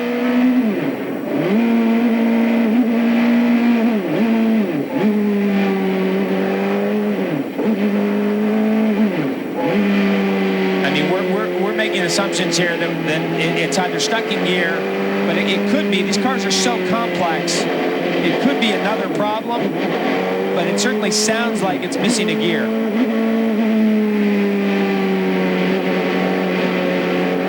It has those paddle shifts and the like, and it's therefore an auto sequential box. But listen, there's nothing happening gearbox-wise. During the break, we were on board. We saw him back on the back straightaway having problems. This is a very dangerous place, by the way, to be going so slowly. And I think at this point, he's going to be lucky to make it back to pit lane. You know what? I don't think it is gearbox. It's electronics? Yeah, I think it's electronics because he should be able to at least maintain his speed if it's just stuck in gear. I think it's some kind of electronics problem. He's going to stay out. Well, maybe they're trying to affect the solution, communicating with the crew, having him try different things in the car, and try and make a change in it. That's an absolutely huge development. He's just at a crawl down the front straight, and there's the crew looking at the data, trying to come up with a solution. And there's Tom Christensen, who had worked so hard early to have it go away here. But it sounds like at times he can't even maintain any kind of rev, as you said. It just starts to tail off. Yeah, remember before the, and there's one of the Panos cars going by him, putting him a lap down. Right now, that last lap he ran was about 1:33, which is about 25 seconds slower than he should be going. And I think this one's going to be even slower. Well, they do have in these cars, they have a multiple ignition select system, don't they, where you can hit it a couple of different switches and try a different electronic computer, but nothing seems to be working. Well, the thing is, as I said, these cars electronically are just so complicated between the shifting mechanisms and the fuel, the fuel mapping, the ignition mapping, just so complex. We're going to drop back. There's a great battle starting to unfold. This is for GT, and there's the pass. Boris Said just knifed underneath York Mueller. The Schnitzer BMW falling to the Milner Prototype Technology Group car. That's Yokohama versus Michelin. And right now, that was a very decisive move by Boris. No question about it. The team car to Mueller, the other Schnitzer BMW with Frederick Ekblom on board, is presently leading GTs about 20 seconds up the road from these two.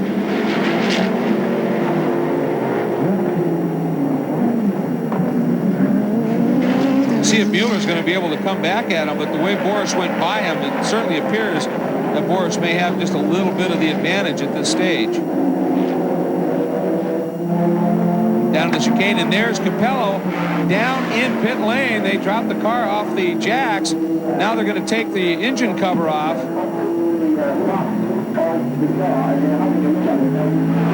It almost looks like they're looking back in the gearbox area. So could it actually just be a gear select, a hydraulic issue of some sort?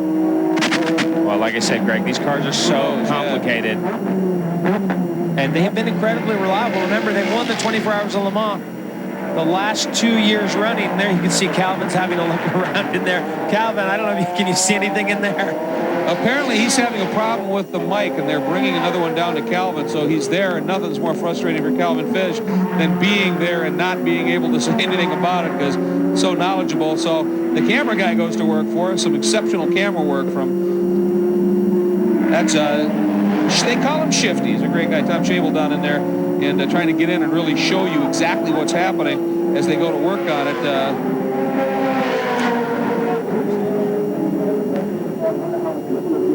Boy, right in deep there. Not coming around, and be interesting to see. There's got to be just immense frustration in Capello's eyes. 4 straight he's won in the series, and that's not going to happen today. Well, he was closing up on Magnussen at about a second a lap, and that was going to be the battle for the lead because, as I said before, both Lagorce in the number 51 Panos and Pirro in the number 2 Audi were going to need to stop. So effectively, that was going to be the battle for the lead. There is Reinhold Jost, who is looking at one of the few down moments here that he's experienced in an awful long time. As I said, Capello came here to Portland with 4 wins in a row, but 7 wins in the last 8 races. He was second at Vegas. Unbelievable. We'll be right back.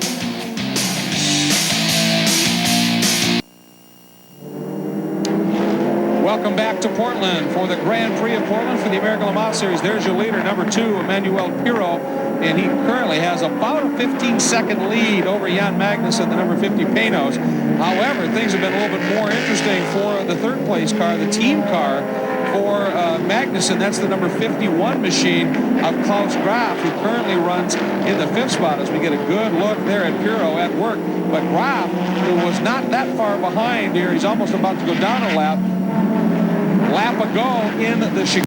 He had a major moment. We're going to take a look at it here, Jeremy. Well, remember, these guys brake so late and they roll so much speed into the apex. You can see the car just gets away from him getting to the apex. They brake all the way. They brake and downshift all the way down into that apex. And the car just got away from him. I mean, clearly there was no one around him, so it was all Klaus Graf. And got it into first gear, got it turned around pretty quickly, but still lost a little bit of time.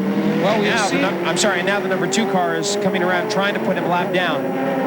We've seen even in qualifying, Graf has no qualms about exploring the limit and exceeding it on occasion. And there he is, but he's being chased hard by Pirro at this point. Now, of course, one of the concerns that we see, we talk about the tire battle and everything, tire buildup and cut tires, but one of the things that, in terms of technology that's come along that has been very comforting for the drivers is tire pressure sensors to warn them of any impending problem. Andrew Marriott took a look at that in our Michelin Tech Tip. One of every racing driver's fears is a tire deflation, a tire going down, a puncture, or for some other reason. But now Audi, the people from Michelin and Bosch have worked on this special device. Just look here. This is a radio sender unit, and this unit can detect if there's a tire deflation. It sends a message back to the cockpit of the car. That puts a little light on to tell the driver you may have a tire going down. But it also sends a message to the telemetry in the pit, and that tells them exactly which tire is going down, so they can tell the driver, tell him to come in, make a pit stop and change that tire. This is interesting technology, and it's already finding its way into road cars. Racing is definitely improving the breed.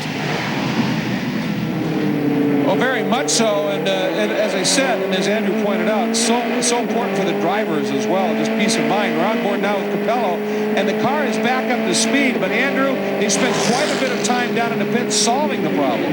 Yeah, that's right. Well, I've legged it down here because obviously Calvin's got that problem, which is not solved yet, but they have solved the problem with the Audi number 1. The car is going absolutely fine now. At first they thought it was a steering wheel. They took that off. They changed that. Then they took the engine cover off. They played with certain things, and something in that very complicated electronic system was giving trouble. They fixed it. The car has gone out. They won't tell us exactly what it was, but the number 1 car, which has dominated, of course, has won every round of the American Le Mans Series this year, is not going to win today.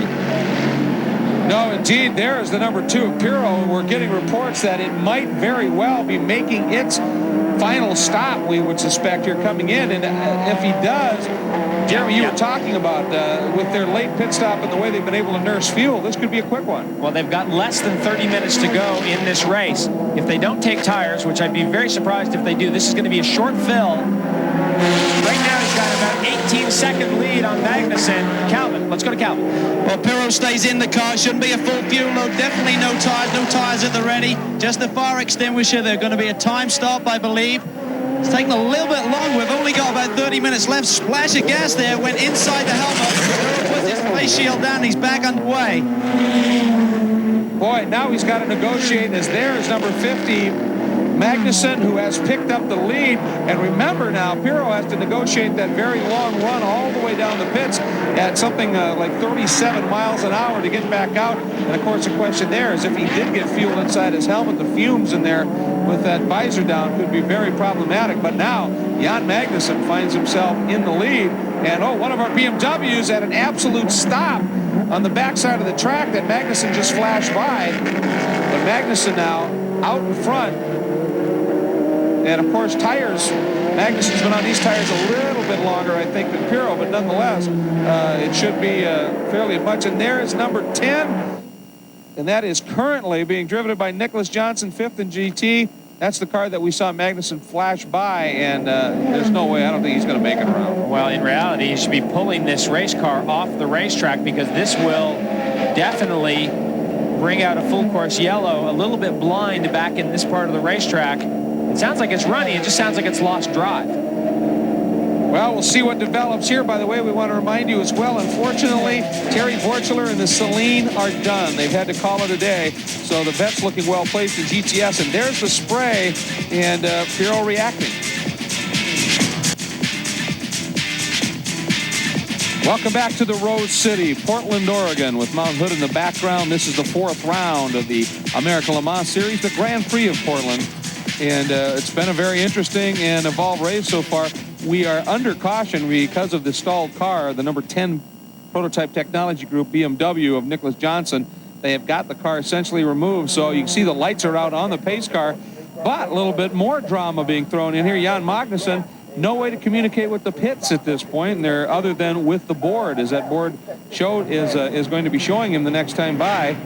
We anticipate going green. Now Magnussen does have a few lap cars between himself and his closest pursuer, Emmanuel Pirro, trying to get the last bit of heat into the tires. He's trying to slow everything down, bunch people up. Watch for the pace car to duck in, and there Magnussen drops the hammer. Green flag is up, green flag is out. I'll tell you what, if I'm... Oh, look at Pirro, look at that move. Well, if I'm Jan Magnussen, that is possibly the worst way to restart the event, because what you want to do is hang back, let the pace car go, and then get the run through the twisty bits. That's going to hold up Magnussen. Oh, that's Graf, I think, going around. Yep. Sorry. That was third. One of the McKenna Porsches involved as well. It's almost like a replay from about 5 minutes ago. Yeah, quick recovery. He's had some practice. Well, I'll tell you what. Oh, that wasn't the one of the Porsches is now buried in the pea gravel, so that will likely be another full course yellow.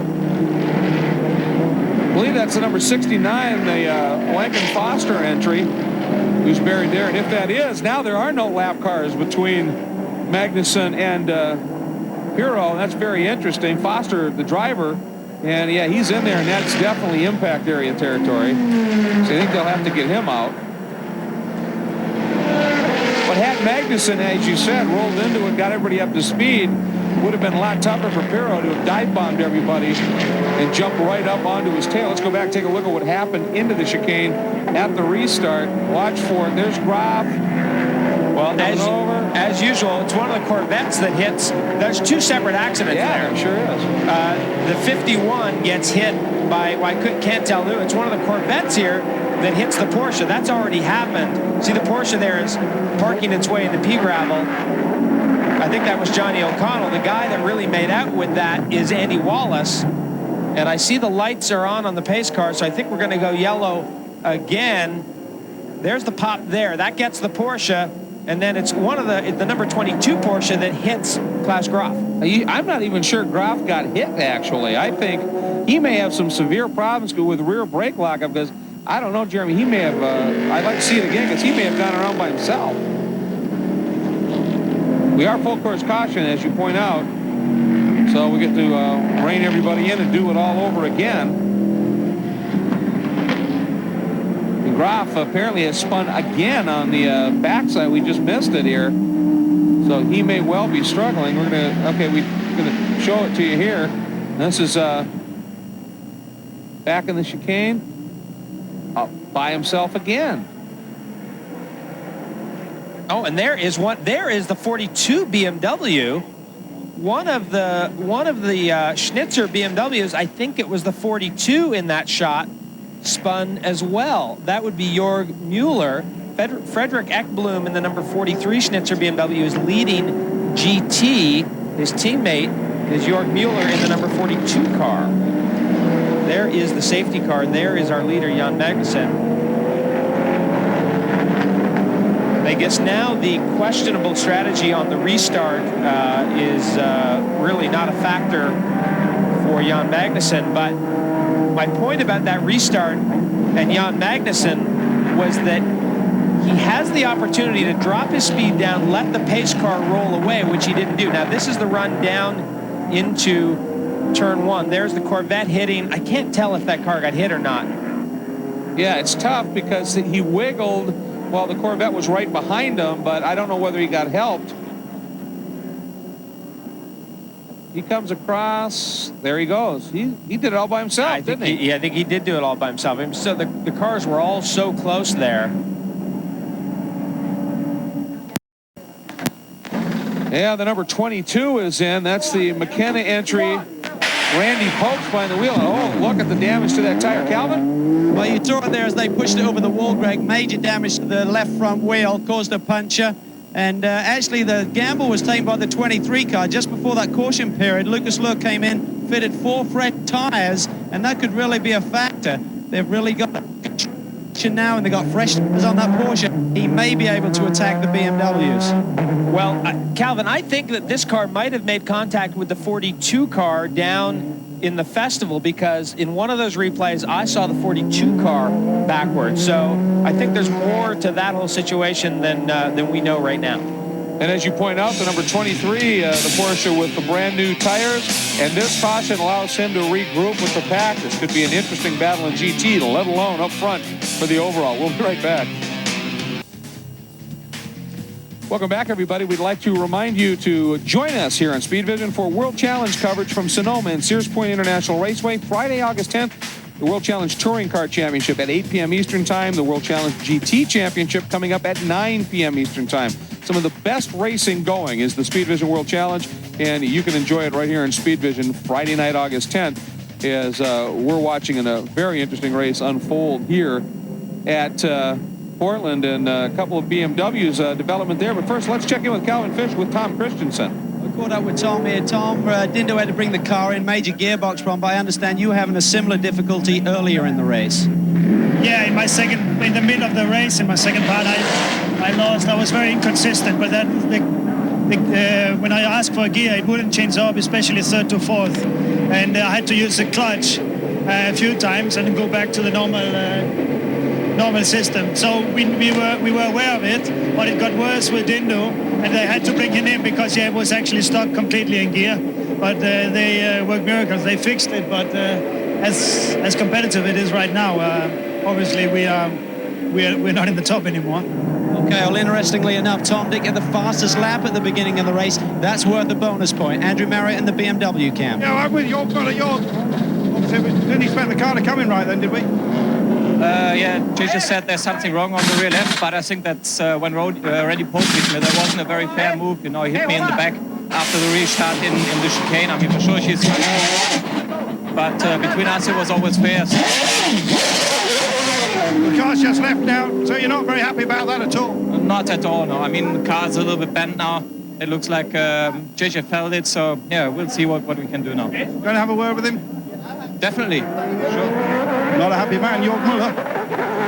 Thanks, Andrew. And it's interesting in the G right now, Boris Said is the leader as we're about to come back to green, but everybody who's in pursuit of him right now really has a fresh set of tires. Now, Jeremy, here's what may have happened to 42. Well, remember, we had, this was the Klaus Graf, the second spin, and there was the hit right there between I couldn't see the number on which Porsche it was, but it was definitely the 42 BMW, and that's the hit that Mueller was talking about. Now, Mueller may have felt it was undue, but on the other hand, that Porsche may have been thinking evasive action, trying to get around Graf, and moved over a little bit too much and clipped Mueller. So that's what we think may have happened. So right now, J.J. Leto has got to deal with what is apparently not the best handling car going out there. He has caught the back of the pack. But as I was saying, Boris Said now leads in GT. Then you've got Lucas Luhr, Patrick Ekblom. They all are brand new tires as they all stopped during this long yellow that we just had.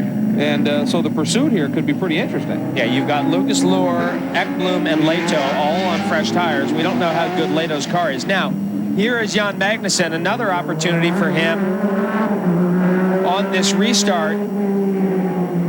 And again, if he waits until he gets to the front straightaway, it just becomes a drag race. And really, it's less of an advantage for him. Now, there he goes in the middle of the corner. That's how you can get a bit of an advantage. Wait until the middle of the corner. That's not what he did last time. No, he didn't at all. Look at these guys bobbing and weaving back and forth. Well, you're cleaning their tires off just to make sure they're good once they get down into the braking zone. I know that Jan Magnussen knows he's going to have a fight on his hands here with this Audi. Now, this will be interesting, too, because Andy Wallace is in third, and, I mean, this is in position. He's not down a lap. That's on the same lap. We'll see what he's going to be able to do with it. And only a few seconds behind him is Klaus Graf.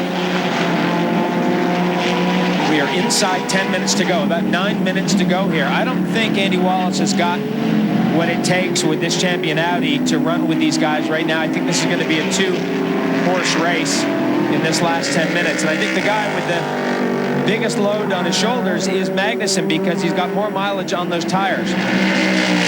Now keep in mind, Wallace on fairly used tires as well in that car. The champion car tends to suffer from late in the stints from a little bit more push than the factory cars, and so doesn't turn in well.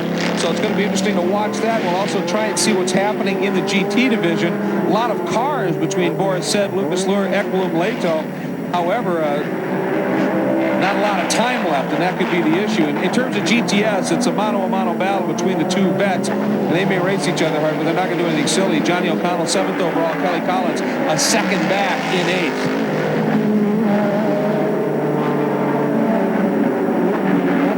We're going to just kick back here and listen a little bit as right here, Jan Magnussen tries to bring home a long overdue win.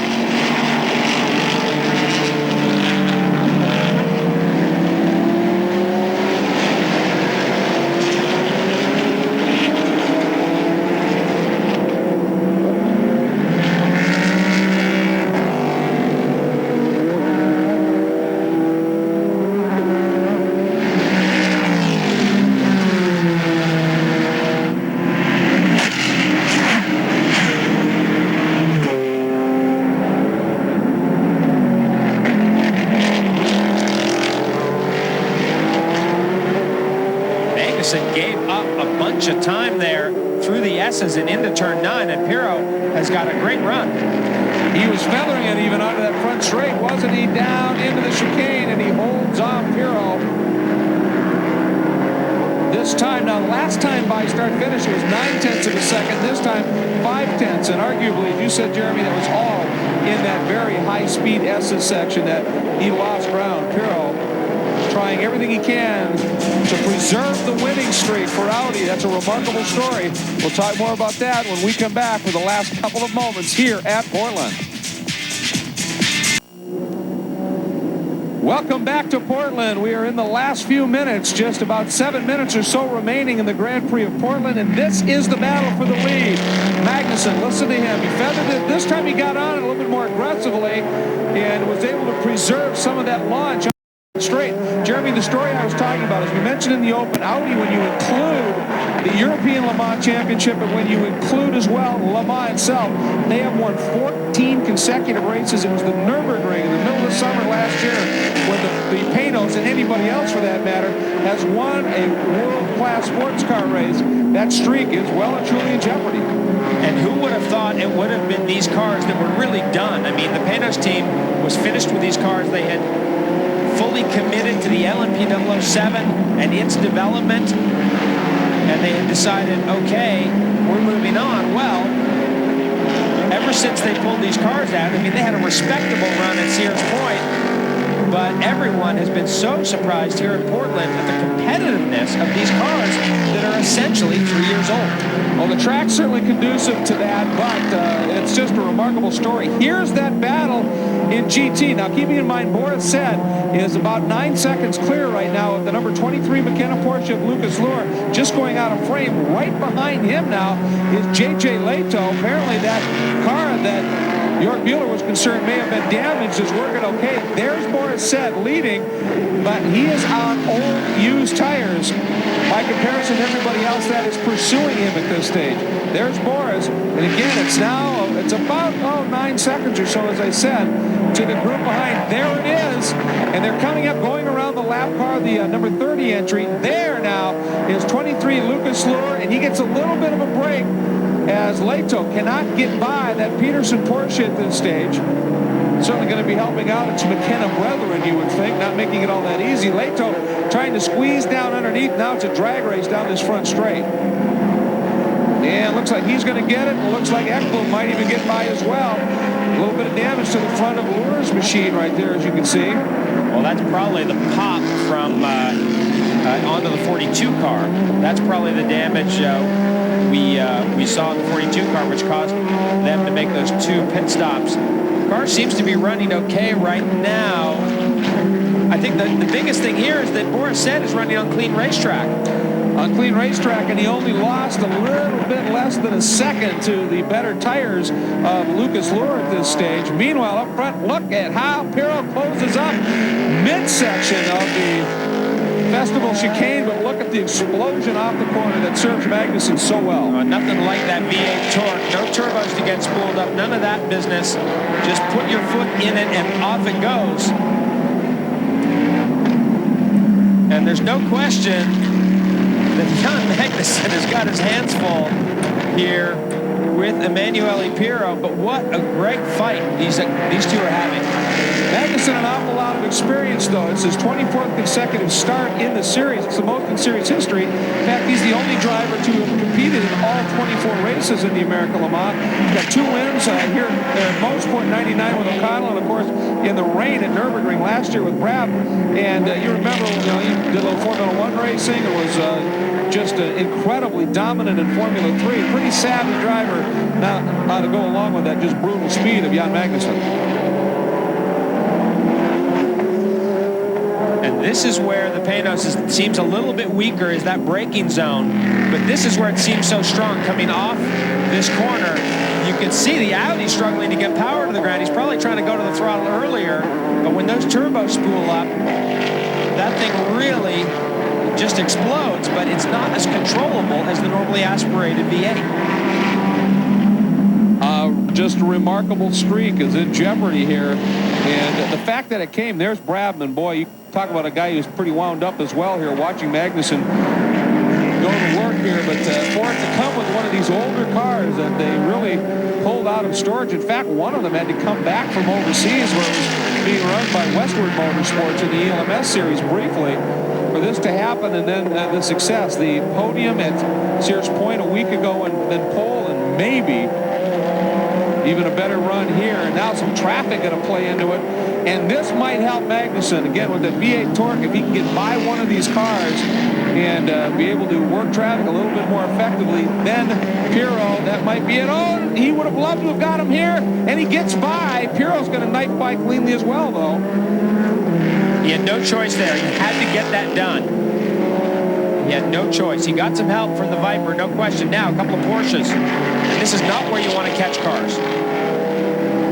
Oh, but look at that. Porsche's nice job as they watch the blue flags from the corner workers. Moved out of the way. Great corner working and the information to the drivers. And virtually unimpeded through that couple of Porsches. We've got about 1 minute to go, which means these drivers will see the white flag next time by. So one more lap to go. Next time by, start finish.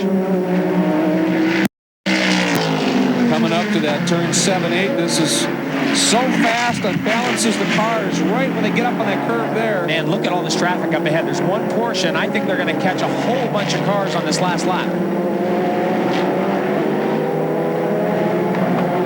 There's the launch. It's that big GT battle, Greg. Yeah, it sure is. There's the white flag. 1 to go. 1 to go. And Pirro's not going to be able to get it done. Oh, he gets as close as he's been, though.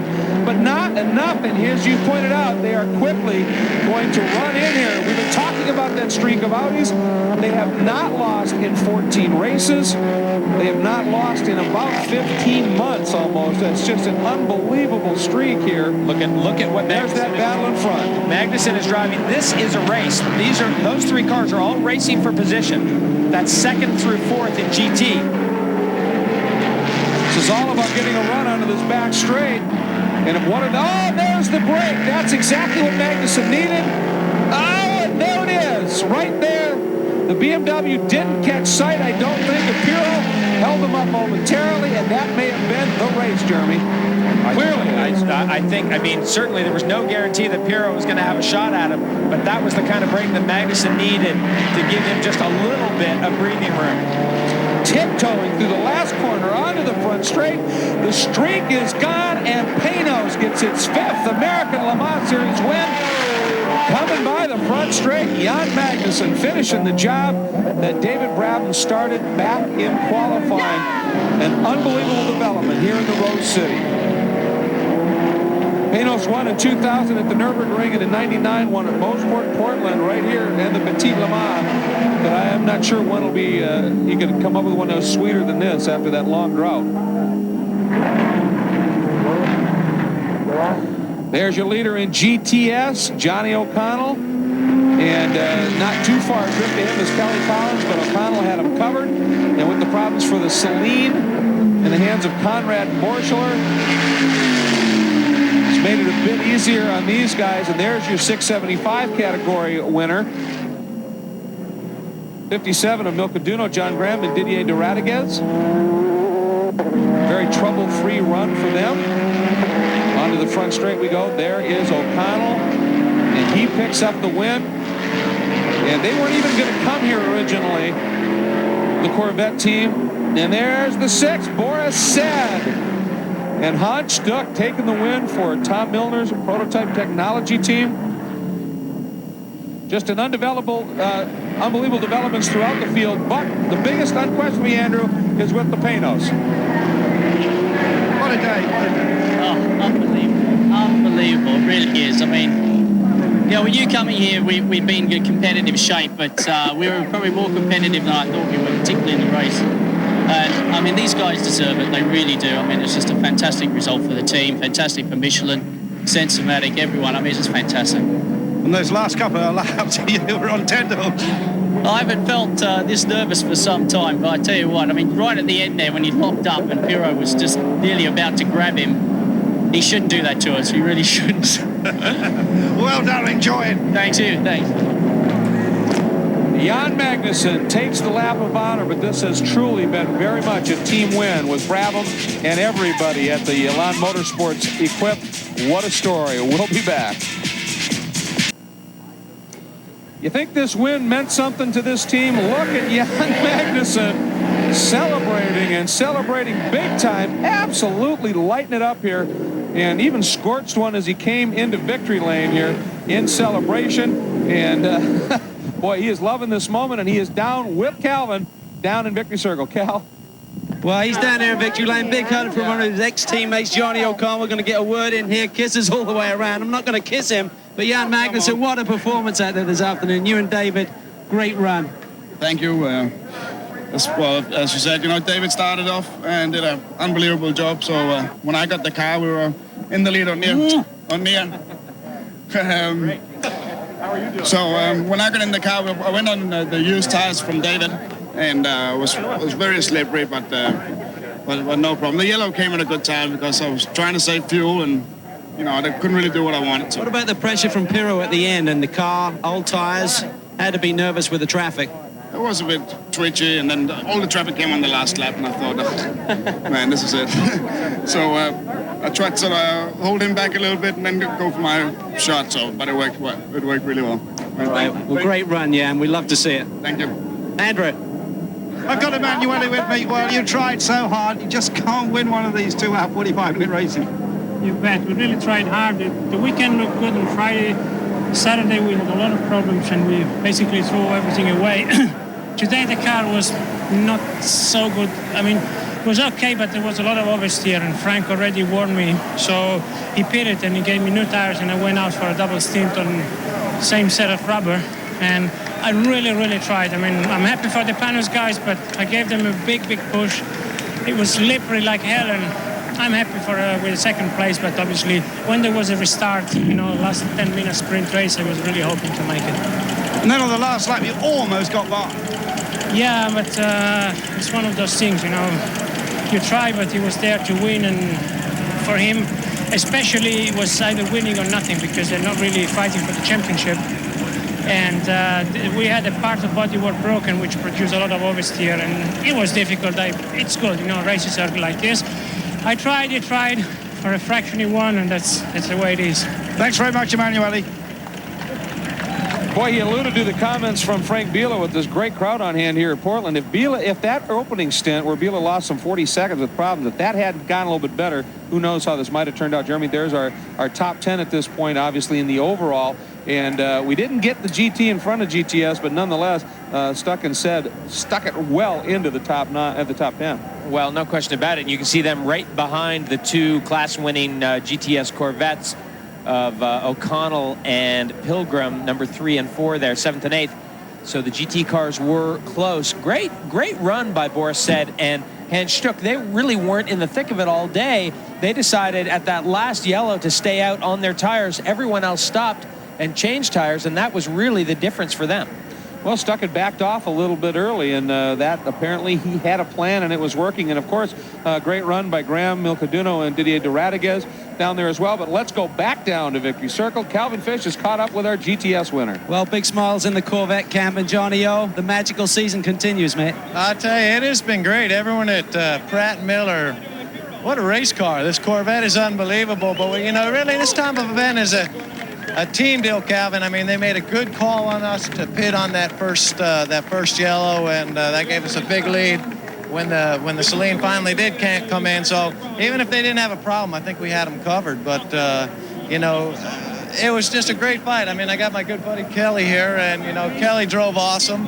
And, you know, I was getting his lap times, he was getting my lap times. So we were pushing each other back and forth. It was great fun. Goodyear tires did great. And, boy, everyone at GM, man, what a great year, huh? What about your buddies at Panos? Had to be nice to see Magnussen pull one off today. You know what? I'm still good friends with Jan and David and all the guys here, so I'm happy to see them. They ran a great race. They pushed hard. But, you know, I'm all about GM and Corvette now, and I couldn't be happier. This is the best team I've ever been on, and, you know, my boss is standing right behind the camera, so hopefully I'll be here a long time. Well done, Johnny. Thanks, Sam.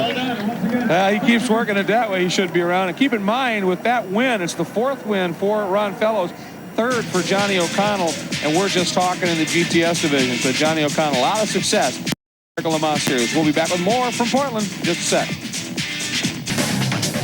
Welcome back to Winner's Circle. Big Boris, huge Hans, and a great win. Hans, you're over the moon with that. Oh, yes, I'm so happy, you know. I mean, now we're in the hunt for the championship, and we're very pleased to beat the Schnitzer team. This was our target this time. And thanks to a great team, thanks to Yokohama, and thanks to my brother Boris, we have been not only the fast, but the smartest guy that will make us winning the race today.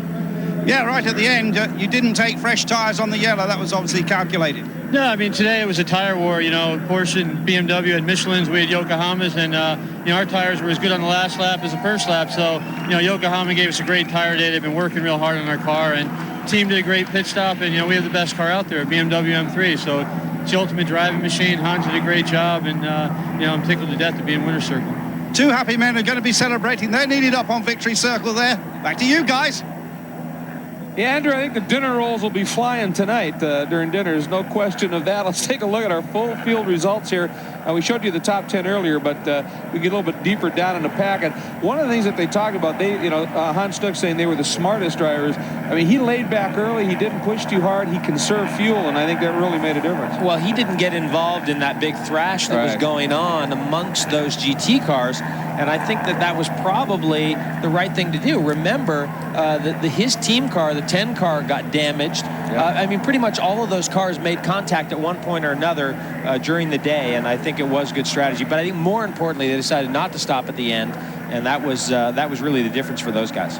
And the celebrations continue, of course. Brabham on the left there, Magnussen on the right, and they are partying hard up there already. One of the stories, too, in GTS with the Celine dropping out, obviously that certainly helped the Corvette camp, but Celine didn't get they did win in Trois Rivières, Quebec, but obviously they didn't get their 3 wins in 3 different countries. But nonetheless, we witnessed an absolutely amazing race here at Portland. That streak we've made so much about is now gone.